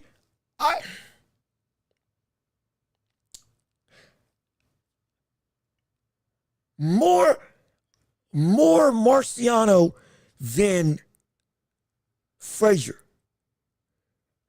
I could make a better argument for Marciano getting put up in place versus Usyk rather than Frazier. Because again, Frazier, undisputed, the only people that he lost against was against George Foreman and Muhammad Ali. And he fought Ali to almost a standstill. In that third fight with he knocked down Ali, beat him the first time. Ali came back and beat him the second time in a war that was arguably better than the first one. The third one, if Frazier had gotten up from his stool, he might have beaten Ali the third time. Because Ali said himself he didn't have anything else left in the tank. If Frazier had gotten up, Ali said himself, but I was going to lose. He said himself, this is him saying this. He was going to lose. If Frazier had gotten up, he was going to lose. If he had fought against Frazier that third time, and Frazier wasn't also spent beyond what, again, the insurmountable gas tank that Frazier always has had. Those two fights just took enough out of Frazier that when he gave all he had in that third fight, he literally didn't have anything else, which was insane. It was insane. This is why we talk about those wars put people into those wars take something out of you. Those wars take something out of you. Those wars with Frazier and Ali took something out of Ali and took something out of Frazier. It was just like Ali was never the same after their first two fights. After their first fight. Frazier wasn't the same either. He wasn't. And in part, that's why he lost. Because like both of them had stripped away so much from each other that it was like, can you continue? Which was insane. And so like literally, I'm so serious. Ali said it himself, the only difference in that fight, in him winning and losing that fight, was just I had a little more in the tank. Because if Frazier had gotten up, I was losing, which was insane. And so to push him to that brink and to having Frazier only lose to those greats as definitive. And Frazier was one of the three that made that era. Coupled with the other competition, all three of them lapping. That was also incredibly dangerous. It was. I can't put him ahead of that. Because I just can't. Because that and with context of the era and how much he fought and how much he was rematching everybody else in his own right and fighting against the best of the best routinely. And though his career, again, only had 36 fights, it was density coupled with so much activity against all of whom were seen as, yeah, this is that golden age. It's hard for me to put him above. It's hard for me to put him above Frazier. But against Marciano, I can make an argument for that. Because a lot of Marciano's wins were when his fighters were older and past their prime. When he knocked out Joe Louis. Joe Louis was 38 years old, balding, and had taken up golfing. And had came back to fight outside of retirement, if I have my history correct, and was nowhere close to the Joe Louis that I think would have beaten Rocky Marciano. Absolutely. When he knocked out George Wilcox. Wilcox was older, though again, Wilcox had him beat. He did have him beat also, until Marciano landed one of the greatest left hands in boxing history, setting him up by feinting with the right and setting him up with the right hand, and then landing with the left and having him pose on a knee in the knockout. Ridiculous, insane, absolute, no question. But a lot of Marciano's resume, dominant, no question, great, absolutely, is still unequivocally one of the most powerful pound-for-pound fighters that this sport had ever seen. Not that the division, that the sport had ever seen. There's been countless decades and years of testaments of what Marciano's power legitimately was. He was a brawler, absolutely. And he was a brother who didn't have great defense. No, he didn't. He was not technical in a lot of ways. But as a brawler, one of the greatest brawlers we've ever seen. And brawling is a style that if you don't master it, brother, you're going to get put down. You're going to get beat. And you couldn't do it against him. One of the perfecters of it, if I can be completely honest. But part of his career has been, I don't want to say argued, but it's been put under a level of more intricate microscopic scope due to the age of some of his best wins were when they were gone. And also rumors about the mafia when he was 49-0 and still could have kept on fighting. Him being forced to retire because new young competition like Sonny Liston and others were coming onto the scene, and he was, and they were like, you're going to lose against them. Fight, retire, go away. Now, I don't know if that's true, but it's been used as a speculative aspect as to why he didn't go and fight the other people that were up and coming when it seemed like, yeah, he was still running the division. But again, that's another conversation.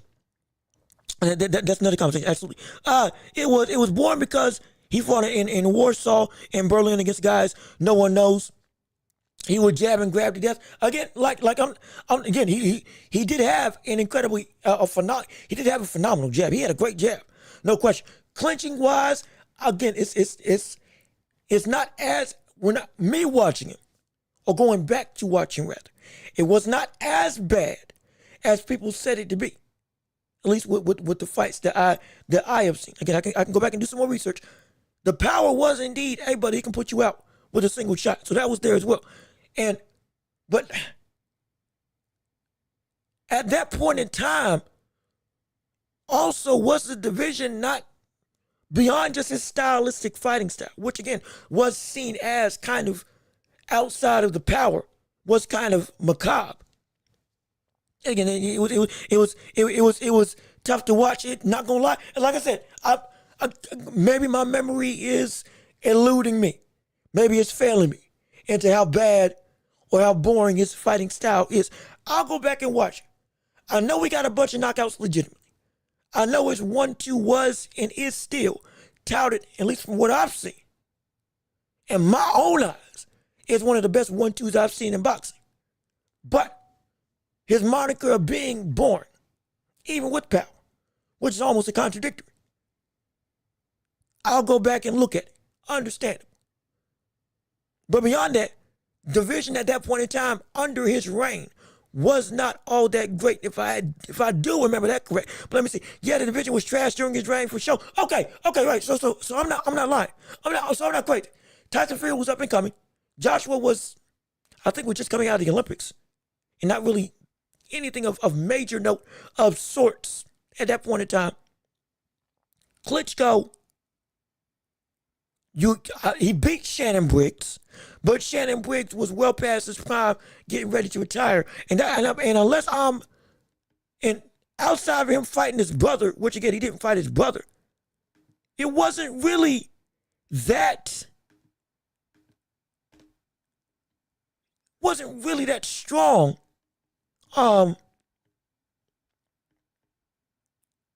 It wasn't really that strong at all. Me going, and I'll give me a quick second. I can go back and look at his resume. To look at, I don't want to cast any negative dispersions on him.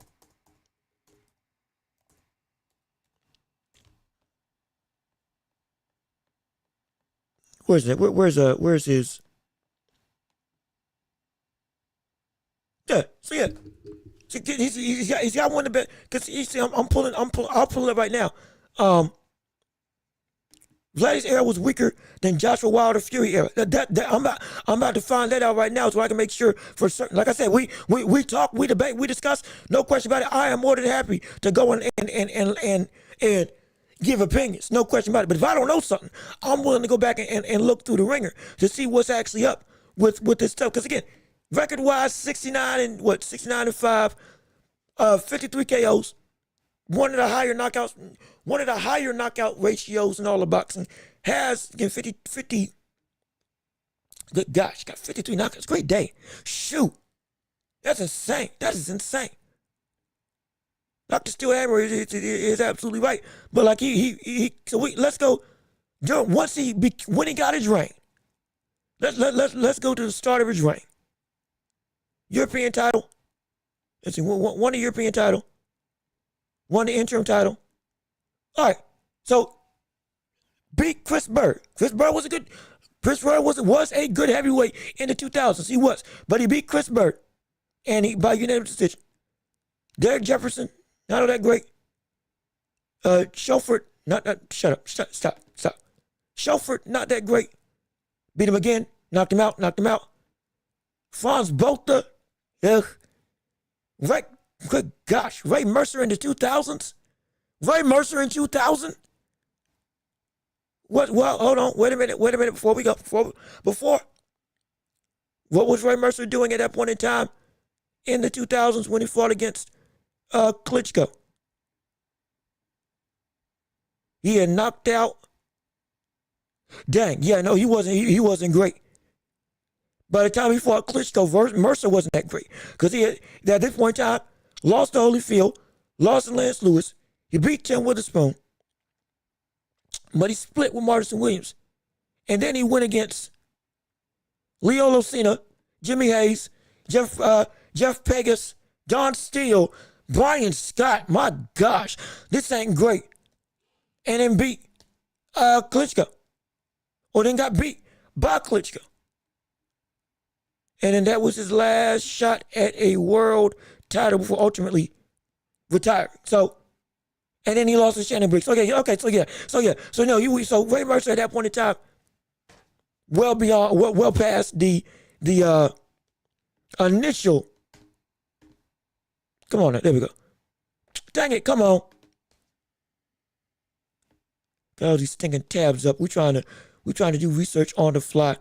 And this thing is just messing me up. So let's see. So beating older Ray Mercer, that was get on his way out the door.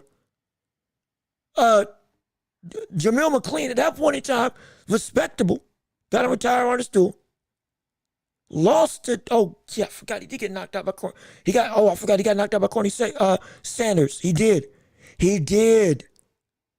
I forgot about that. Yeah, he did. And then built himself back up. They got knocked out by Lamont Brewster. Once again, a lot of these names, respectable. Now, Samuel Peter, that was something. Again, I'm not saying he was great. That was something.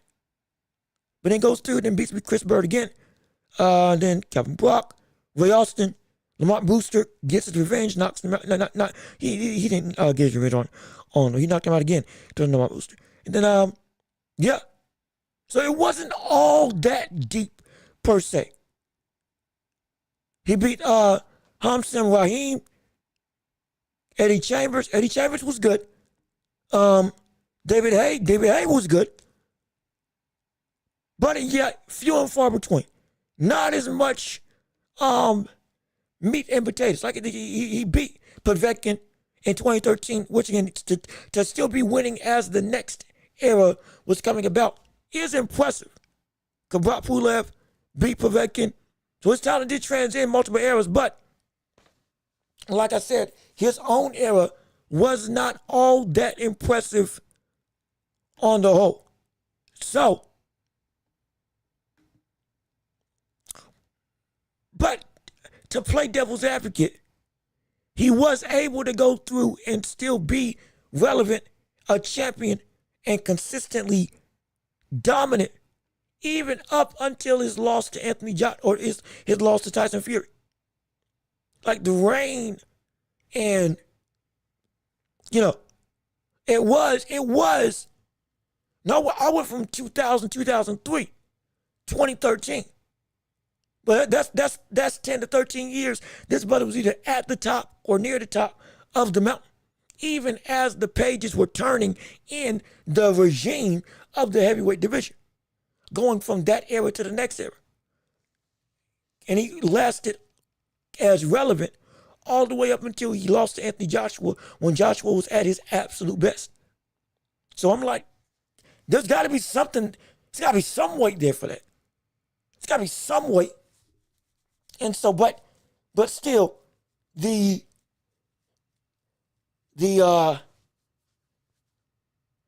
is where the quick and fast dominating nature of Usyk does help in the conversation, keeping him above Klitschko.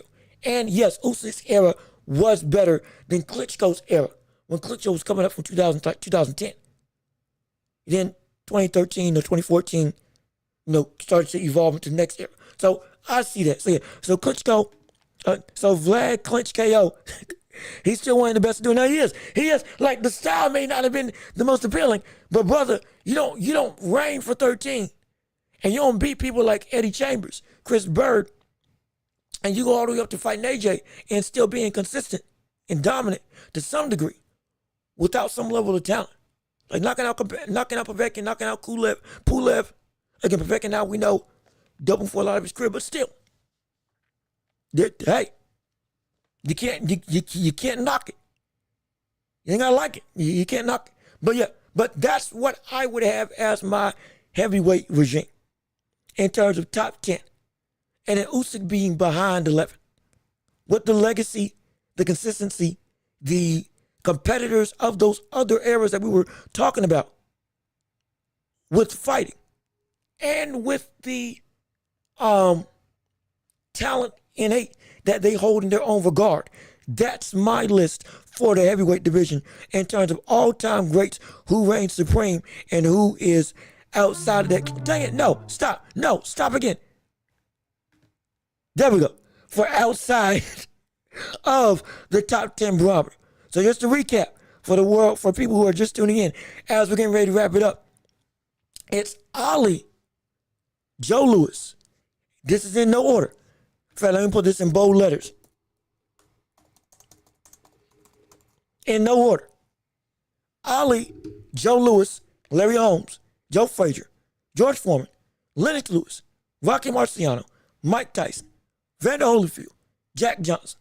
Those are my top 10, with Usyk being at 11. Above Sonny Liston, above Klitschko. Even above, again, Harry Wells, which I think there's another brother that I'm thinking of that also deserves a nod for this heavyweight regime, who didn't get a shot at the heavyweight championship like Jack Johnson due to segregation. But he was one of the dominant people of his time amongst a litany of great dominant champions in the Negro in the Negro League for the heavyweight division that had Hall of Fame talent. In some cases, more than what the white champions had. In a lot of cases, more than what the white champions had with their world championship belt. But it was because they weren't allowed to fight. You would hear about these names a lot more if they actually got the chance, but they didn't. But still, I think there's somebody else that deserves to be in this conversation. I just can't think of them for the life of me. But that's my list. This is my list, with Usyk being right below it. With Usyk being right under at 11 for me. And so if you agree, great. If you disagree, hey, we'll love to hear your list and we'll love to hear what you have to say. And again, it is still the championship rounds. And then don't mean to ramble, don't mean to go on for too long. But again, this is still the championship rounds. Your voice can still be heard on this show. We can go 10 more minutes unless nobody else has anything they want to say. We can still go and talk through whatever you all want to discuss, whatever you all want to talk about in boxing or beyond, with dream matchups, dream fights, dream discussions, debates about things that I've said. Do you agree or disagree? Do you think I just don't know a doggone thing about anything when it comes to this sport, when it comes to boxing or anything else for that matter? Do you want to hear predictions for stuff coming down the pipe, matchups that need to be made, potential opportunities for mega fights to come about? Would you like to see Pacquiao versus Errol Spence Jr. at 147, since we don't know when Errol Spence is going to come back and we want to see him return? Hey, if we don't get a fight with the title for Barrios, would make sense for that fight to happen. Wouldn't be too mad. Would not be too mad at all with it.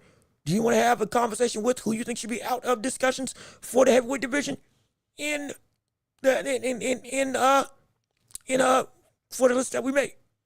Do you want to debate whether Usyk would beat Ali? Which, again, in my opinion, is a ludicrous statement, but still is something that can be debated on. Because if I'm being completely honest, let me, while you're getting your questions together, because I want to hear your thoughts on whatever questions you want to discuss. Again, championship rounds, you all drive the show and conversation. I do want to say this about the Ali-Usyk debate. There has been, I think somebody said this earlier in the chat, there is a level of heightened sensitivity almost, that when we say that Ali would beat Usyk, all of a sudden it's a spit in the face to Usyk. We need to stop that. We need to stop that. Hey, look at this. We got the problems. We got a problem there. We got the problems. We got a problem. I have been saying countless times, even before all of this got established, that Usyk was the best heavyweight in the world. I said going into the first Fury fight that Usyk was the best heavyweight in the world. I said this right after Usyk beat, I think it was after Usyk beat Derek Chisora. Usyk was the best heavyweight in the world. After Usyk beat Anthony Joshua, I said Usyk was the best in the world from a talent perspective. The best heavyweight in boxing. Well before Tyson Fury. I knew this day would come when everybody was going to all of a sudden see what I had been saying for over a year. That Usyk, there is nobody better than Usyk. As a boxer, he's the best boxer in this division. No question. Some of y'all might have been here to see it early on in the show. Before we went live, we were just doing straight up podcast. Upload, post, see what y'all got. Or see if y'all like it to watch. Before any of that, I was saying that Usyk was the best heavyweight in the world. And that y'all are going to see it. It's going to become a time. Y'all going to see why this brother is indeed the best boxer in this division. It's not Tyson Fury. It's not Wilder. It's Usyk. Now that day has come. The day I said that would happen came about. The day I saw into the future is now here. That everybody sees that Usyk is the end-all be-all. In this division, he's the alpha and omega. It starts with him and it ends with him. This era begins with Usyk and ends with Usyk. From the standpoint of there is nobody that sets the temperature or that sets the groundwork for what this division is going to be. The identity of this division is encapsulated only in Usyk. We now know that. And I said it was going to happen. I said it was going to take place. I said it would happen. And it happened. But now it's gone a step too far. Now it's gone a step above or beyond ground. Because now we're getting people putting Usyk in conversations that should not be had. Like with Ali versus Usyk. Mind you, and I think I said this earlier, we had people saying that Fury was going to beat Muhammad Ali, that Fury would beat George Foreman, Frazier, or any other greats of the past that we've seen. Lennox Lewis and others. Tyson Fury is the greatest heavyweight we've ever seen in boxing. That was an actual statement that came out of the mouths of experts and pundits when looking at this fight. That is the actual statement of fans that were viewing Tyson Fury and watching his career rise. They said that he was the best thing that the heavyweight division had ever seen. Above Larry Holmes, above Tyson, above Ali, above Frazier, Foreman, Lennox, Liston. We can whatever list you have, any great, Razor Ruddock, don't matter. Tubbs, Burbett, Bruno, better than anything we've ever seen from anybody in boxing history. He said he was that. That's what people were saying about Tyson Fury. I said it was a step too far then. They said he would beat Ali. That's a step too far. And again, I'm not saying you. I'm saying a lot of the boxing public, media, ESPN, NBC Sports, Fox was having these types of conversations. This was the legitimate cauldron of content that was being perpetuated for a lot of people. Even if they didn't believe it, the question still was coming up. Is he better than Muhammad Ali? Mind you, he wasn't undisputed. Mind you, he didn't fight Anthony Joshua. Mind you, he was reluctant to fight Usyk up until that point. Every single time, all this conversation was coming up with Tyson Fury before Tyson Fury had proven himself consistently since the Klitschko fight. Because he had depression, suicide, he beat it, but he was fighting through it. After the Klitschko fight, 400 pounds, got overweight, got out of shape, no question. We're so glad he beat it, and we'll never dismiss that against him. But after Klitschko, the consistency of proving it against anybody just to completely say, without just hearsay, or without just speculation, I'm the best in the world, he didn't do it. He earned the title of being the best heavyweight in the world, fine, but he still didn't beat the people that were also at the top of the mountain, outside of Deontay Wilder. He didn't do it. He didn't beat Anthony Joshua. He didn't fight Joseph Parker, though Parker got beat. He didn't fight Joe Joyce when Joe Joyce was on the rise. He didn't do any of that. He fought Otto Arlene, respect, but he fought Dillian White after he was out of his prime. Years after he deserved a rematch. Knocked him out, but still wasn't held as highly. His talent was still his talent, but he hadn't been proven to the degree that needed to be proven for what he was touting himself to be, which again was true. He was the best heavyweight, but he still got to show it. He still had to show it against the best of the best, which was AJ, or at that point in time, Anthony Joshua, with Usyk coming up, still making waves in the division. But it was those two's division. It was still the Wilder, Anthony Joshua Fury era. And he didn't handle his business. Still hasn't went to Anthony Joshua to this day. But we were still putting him on that pedestal that he is at that level. It's a shame, but it's the truth. We were putting Fury on that pedestal, that he's better than Ali.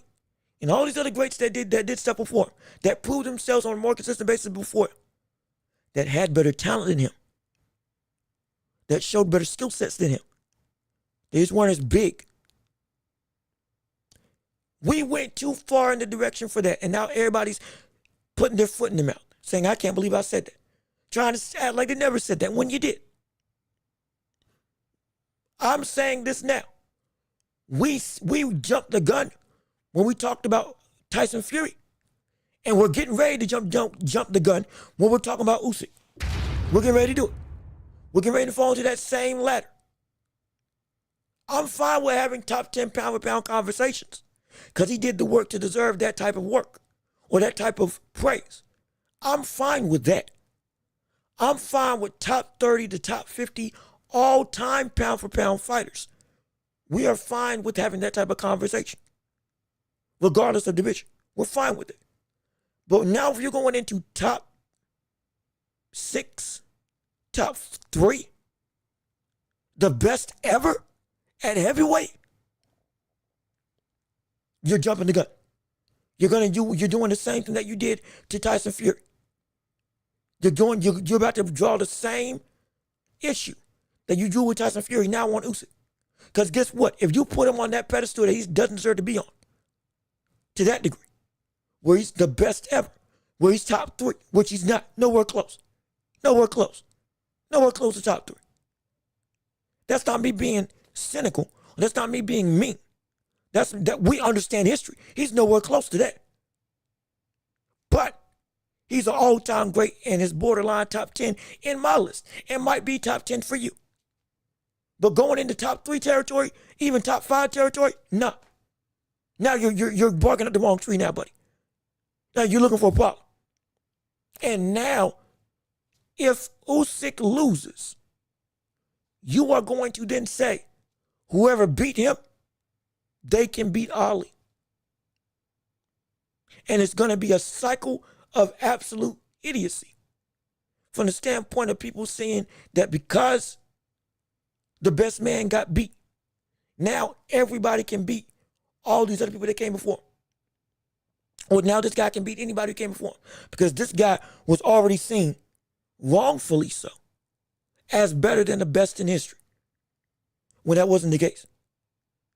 The dominoes can quickly fall into a cavalcade of disrespect. Where all of a sudden, the Joe Frazier's, the Lewises, and what they actually were able to do as a boxer, which was indeed great, and their talent was indeed some of the best talent we've ever seen to this day. Regardless of the growth of this sport, the performance of them and the abilities of them have still yet to be replicated by boxers today in the heavyweight division. That is an absolute truth. And you are then going to say that all of that means nothing. And so, when you say that Ali is already worse than Usyk, and you're saying Usyk is top 3 to the best ever in some situations, if these are the conversations that you are falling into, stop it. Stop it. As a warning, stop. Because just like Tyson Fury made a lot of people look like a fool because they said that he was better than Muhammad Ali. And now you get somebody with a semblance of the skill that Ali had that was able to beat Fury with complete and total unquestioned ability. You are now, if you said that about Fury, you're looking like a fool, and you got to live with it. I said this man was better than Ali, and against somebody who can actually box, in some level of great to elite caliber, he got beat 2 times, worse than the first time, and he wasn't able to box with him when boxing was Fury's best attribute. He got whitewashed in his own game against a buddy that we said, had no chance against him. Mind you, Usyk's built the same way as Ali, but Ali was 4 to 5 times better. Genuine. This is not disrespect. This is me saying the fact. 5 times better than Usyk. And even that may be grace. Fury made people look like fools. And now they're saying that because Usyk beat Fury, Usyk now deserves that conversation. He is at the top of the mountain. He is the best they've ever seen. He is the best there ever was. You can say he's the best you've ever seen. That's fine. Because it's only what you've seen, but you can't go up. I get that. But the best that ever was, that's where stuff comes a problematic. Because that's just not true.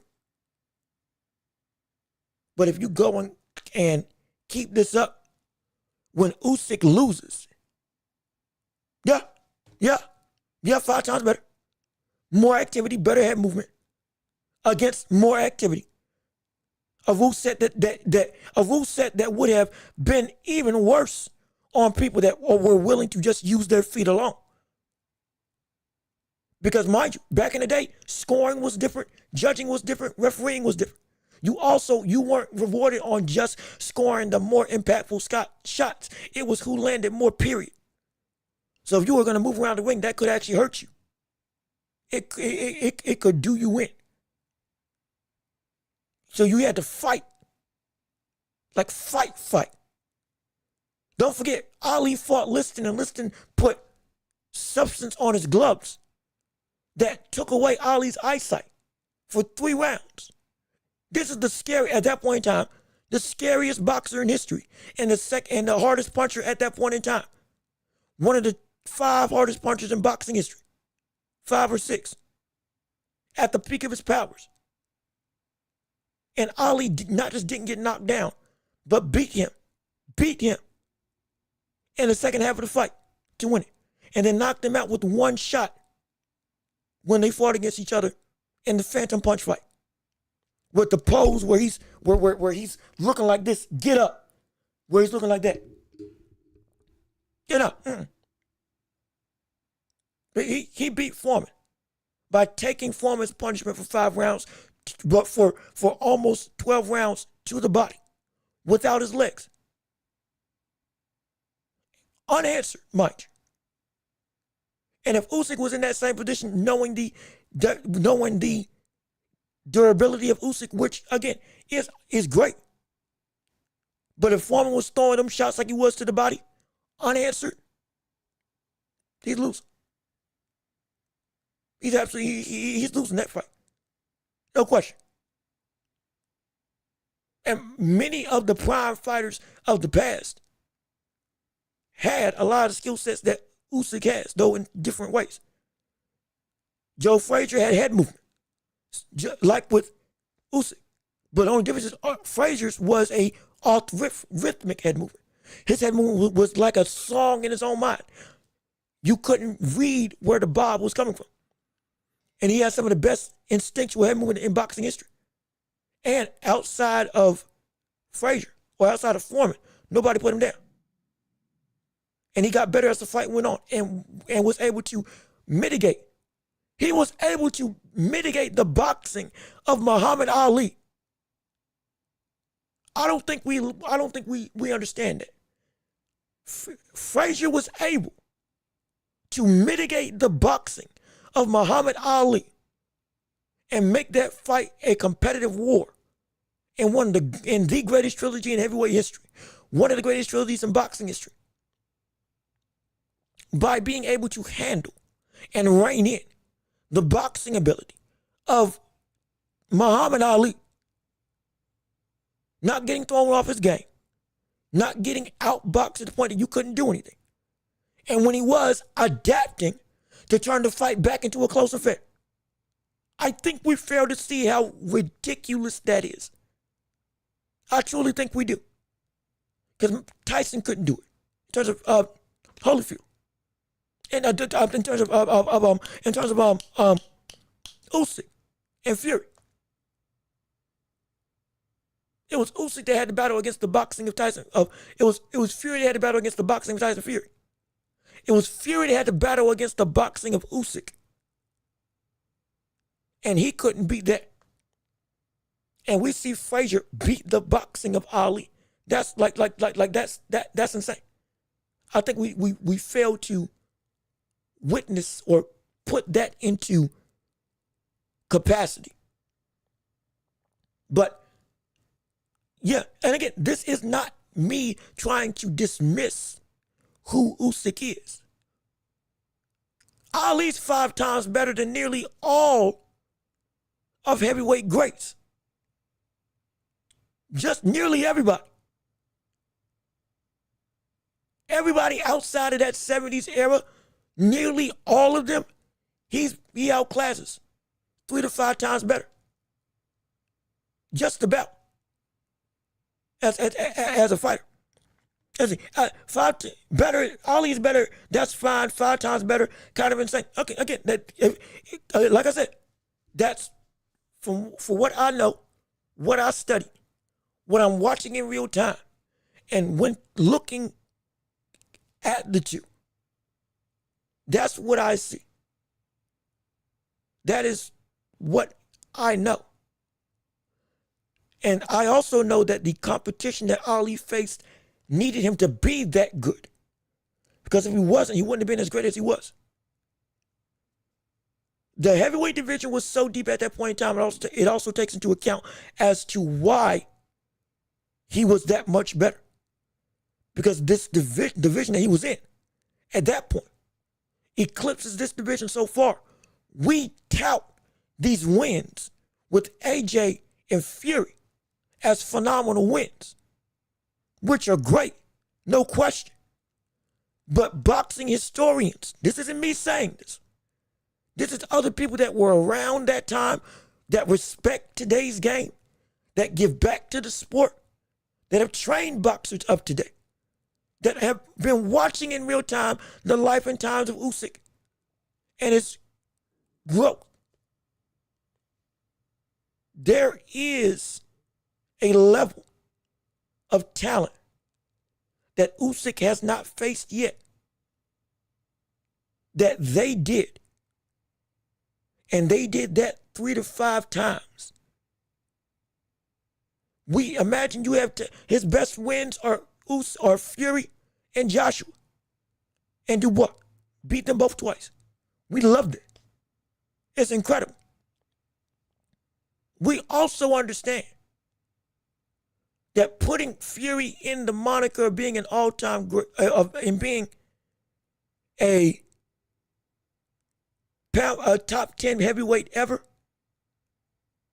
now is preposterous. Wilder, who was also in that conversation, is preposterous now. Anthony Joshua, who looked like if there was anybody that could potentially get there with the well-rounded talent of what we see with fighters of the past, which I had said he was at his best the most complete heavyweight of the time, with good footwork, elite power, great fundamentals all around. Defense and offense blended great, and he was indeed fighting in a manner that, okay, there might be something there. But as we see now, conversations out the window.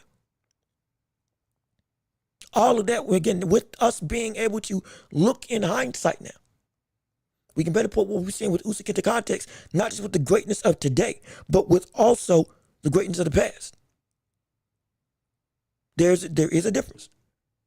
Now, Usyk is going about it in a way where, just like part of the reason that we tout Sugar Ray Robinson, part of the reason that we tout the likes of Ali, Ray Leonard, Duran, whatever other greats you want to say, is because beyond just the talent, Rocky Marciano, beyond just the talent that they were and the talent that they faced off against, they were also fighting the best of the best 2, 3, 4, 5, 6 times back to back.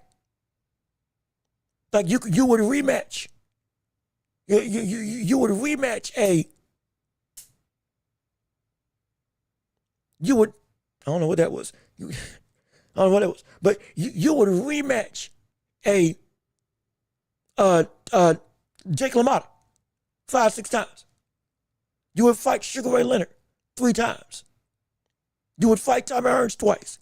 The going back to the well of the worst to try to say, okay, we running it back. And we still at the top of our game. Those are the stuff that we lost against. Ali fighting Frazier 3 times. Fighting Ken Norton twice. Would have fought George Foreman again if Foreman hadn't, lost and then had to retire because his encounter with God going up against Jimmy Young after life, I think it was Jimmy Young, going up against life or death situation when he was like, I'm going to die. I got to hang it up. Could have seen the second fight there. Would have probably seen the second fight there. He tried to get to that fight by fighting 5 men in one night and beating all of them. Knocking out 3, going the distance with 2. But that type of stuff is dog type mentality. And it's against other dogs on a consistent basis. Usyk is doing that. That's part of the reason we're having this conversation. Because that aspect Usyk's doing. And he's undefeated in this case. You beat him and then you fight him and you beat him again. You beat AJ, you fight him and you beat him again. You beat Dubois, you fight him, you beat him again after Dubois got better. You beat AJ, you beat him, and then you fight him and you beat him again after AJ got better. You beat Fury, who looked the best he'd ever been, and then you go and beat him. And then you fight him again after he gets bigger and looks to retool himself, and then you beat him again. That's the type of roadmap that we want to see every heavyweight or fighter great do. Off that merit alone, brother, he deserves to be belong. He deserves to belong in this conversation. That takes a heavy account into, brother, he didn't just beat it. He didn't just beat his division. He beat him 2 times over. And he elevated himself in the same manner as other greats of the past have done in their respective division. That's also why we tout Usyk the way that we do. And I love it. Oh, I absolutely love it. No question in my mind, I love that. I loved it. But at the same time, there is still levels to this game that Usyk can't reach. Now, I'm going to say this. If we see Usyk at 42, 41, go through and keep on winning like this, and he has a Klitschko level of years upon years upon years of dominance, which in this case scenario, if he does this for this long, he would have been in the heavyweight division for a closer amount of time as the Anthony Joshuas of the world and others. Now your years in the sport are closer to the other, I've been a heavyweight all my life type people. And you do this still against, again, the next era. And don't let that era be something of a callback to the old school of boxing where heavyweights may not be as big, but they're more skilled. We're getting back to actual skill, footwork, nuance, head movement, multiple styles of defense, offense that is nuanced and actually diverse. Don't let that happen. Because now that top 10 starts moving up. That 11th or 10th ranking, that goes up, that grows, that elevates, that shifts and moves, that changes for the better. And that's scary. And that's absolutely scary if that happens. That's if. We're going to have to wait and see. But the point blank being, Ali, in my opinion, even if you don't agree, if you may not agree, that's fine. At minimum, he's 3 times better than Usyk. At best, he's 5 times better than Usyk. For my humble estimation. Because there is still levels to this game that Usyk hasn't reached yet. That most heavyweights have not reached yet. Since that 90s-esque era came to a close. But he is still an all-time great that has painted himself to be era-defining and cross-era dominance in terms of what he is as a fighter. His accolades match up in a very short amount of time. His historical impact has been great. Only first of the 3 heavyweight undisputed champions in the 4-belt era for men. There's 4, and the other one's Clarissa Shields for women. Going through and becoming 2-time undisputed at heavyweight, being the first heavyweight champion since Lennox Lewis, being 3-time undisputed as a whole since Evander Holyfield, being the first undisputed light or cruiserweight and heavyweight champion since Evander Holyfield. This is history. This is unquestioned history. This is unashamed history. This is history that I can get behind this. This is elite in the best way possible. This is elite history. And this is history that is going to be defining. And he is going to be the defining face for the heavyweight division for people for years to come of this modern era in boxing. He's got that it factor. And it goes beyond just the sport itself, which ain't many people been able to do. Ain't many people been able to achieve that level of greatness. Usyk's on that path. Oh, yes, he is. Oh, he absolutely is. No question about that. He's on that path. He's on that road. He is on that road. And I'm excited for it. And I can't wait for it, absolutely. But I think we are going to wrap it up now. I think we're going to call it an end to a show. It's been great. Almost 4 hours. We ain't going 4 hours today. We're going 3. But I think we're going to wrap it up and send it home. So again, Usyk's top 11 for me. Could be top 10 for you. All-time great, absolutely. If he keeps this up, we're going to have to change some things. But this brother is indeed, and has cemented himself as the best thing we've ever seen for the modern day in boxing. For modern day. He's separated himself. He has. And an insane feat. And it can potentially only get better from here. Absolutely. Let me see, Sergey, do you think that movie comedy genre is dead? It's not. I don't think the genre is dead. I think more than anything, how is this? Comedy is at a different place now. I'm not going to say it's soft. I'm not going to say that it's bad. I'm not going to be like these other people that be like, people just can't take a joke. People just can't take a joke anymore. No, that's not the problem. The issue is the audience for comedy is small. The audience's taste have changed for what is comedy. There can be, and there are, insanely great comedies that we can see come about. Absolutely. It's just what now is categorized as comedy is not fitting that bill. We've seen what was it?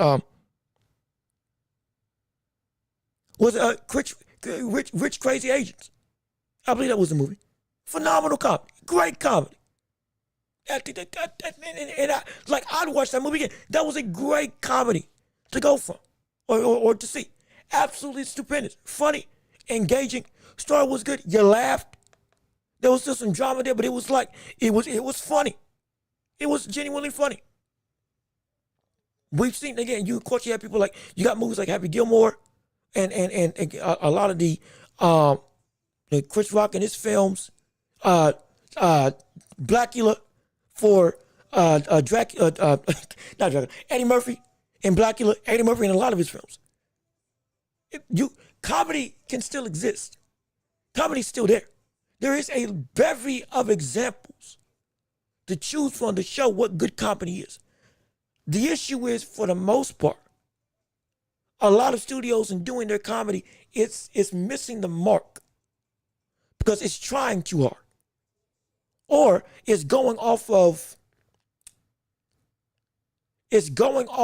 the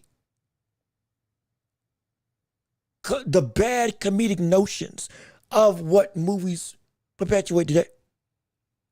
So like comedy has been a great point of it's funny because it's culturally relevant. It's funny because, hey, I relate to it. Or yeah, this is what happens. Oh, that's a ridiculous situation, but I'm familiar with the circumstance. It's humorous. It's an extreme of what we see in our day-to-day. And it's funny. To a degree, they get away from that in terms of studios, get away from that, and they try too hard in trying to make their comedy culturally relevant. In terms of attaching themselves to whether it's iPads or computers or social media and all that stuff, there's a lot of ways that social media and stuff, with it being a big part of our landscape, can be funny. It can. But it's not just with, old boomer doesn't like this new fashion stuff and wants to go back to hard working stuff. I remember when, back in my day, type of stuff or type of sentiments. It can be beyond that. Leagues beyond that. That you can use humor with social media since it's a big part of our thing. But they don't do a good job of using social media as a big comedic tool when it can be. There's some instances where it's good, but it's not many because they try too hard. And they use somewhat of the same comedic trope. I'm of a bygone age. I'm an old granddad. I'm a parent. Or I'm this, middle-aged man or woman trying to do something new in the world. Trying to get myself out there. And I got to use all this newfangled technology to go and try to do what I need to do. It can be funny. But that's not the only situation that a funny movie can be made out of. And when making those films, they try too hard to be too on the nose with it. And it ain't there. And it don't fit. And it just don't fit. It just doesn't work. But when done right, it can. And so it's not dead. It's just not done right. That's the thing. It's not dead. It's not done right. And to a degree, comedic movies in the past were a lot more experimental.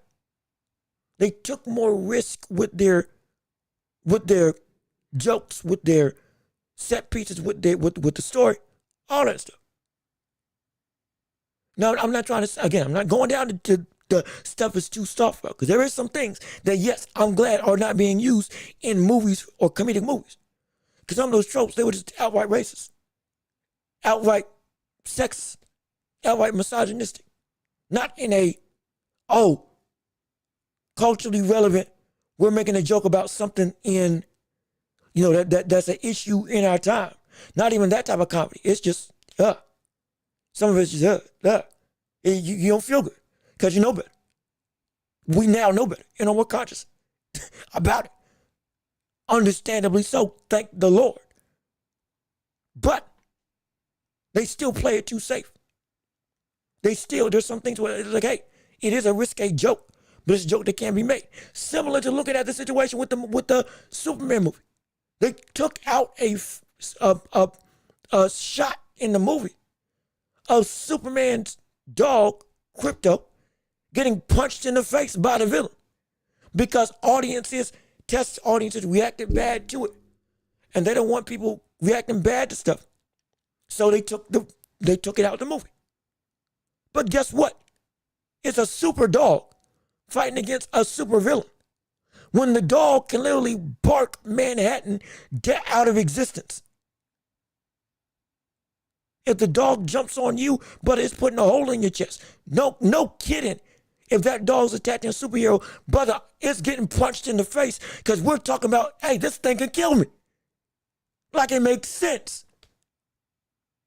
And it's not in a negative light. And it's a villain. A villain punching a dog ain't too far-fetched for a villain. But because test audiences didn't like it, they went and said, ooh, we can't have that. To some degree, test audiences have a voice that make it so that it skews a movie to a point where it's beyond just the helpful insight on what we can make it better. Now, in some instances, pins and needles become too much of a nitpicking thing that starts to strip away what can actually add to the essence of a movie, which is what I don't like. And the third thing, beyond any of that, but a part of comedy was it's too much of an extreme stuff to go on because this would never happen in the real world. Well, guess what, brother? Have you seen the real world today? Everything that we thought would be impossible, that would be the most nonsensical, Mad TV, Adult Swim type of show, segment, or movie that you will see on a Family Guy cutaway. Doggone it, it's real. And it's actually happening. Hey, look at this. We got some problems here. You're doggone right, JR. We got some problems here. We got some problems. It's insane. And so, like, it's like our expectations for what is funny and the stretching of reality, it's kind of gotten diluted to some degree because, brother, we've seen so much. Shoot, in the past 5 years, I've seen stuff I never thought would actually take place. That I thought would be only, this could only happen in a movie. Nobody's this stupid. No government is this corrupt. Nobody is that evil. And just outright brazen to do something like this. Lo and behold, oh, look at us now. Can you believe it? What? How far we've come? It's crazy, ain't it? And just who would have thought? Who would have thought? Who would have thought? That's the thing.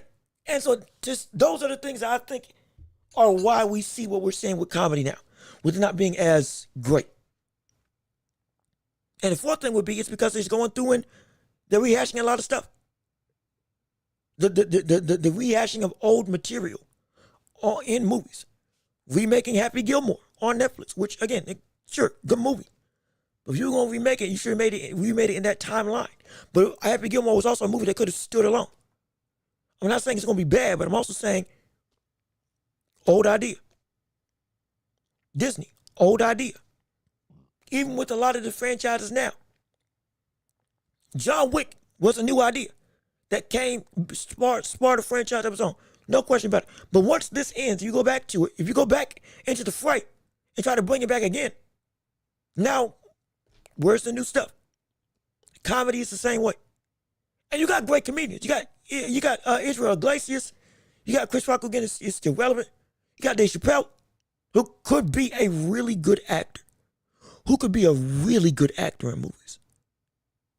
And even other just actors, maybe not comedians, that can be, hey, you'll give them a role, you know, that is good. They can make a comedic movie work. They really can. But you have to make a good one. And all those factors are why they ain't really made one. But let me see. I'm hearing mixed reviews. I'm hearing mixed reviews. That's bad part of internet. I bet a lot of movies we love from back in the day would get trashed too. I mean, like you ain't wrong. Like you're probably not wrong. You're probably, oh gosh, what the world? No. My phone is getting itself a issue. Excuse me. So sorry. I think that was an alarm I forgot to set. But regardless of which, when looking at this whole situation, when looking at this whole saga, we're saying, yeah. Okay, yeah, we're good. So like when looking with this, movies, past and present, the trashing thing probably would still happen.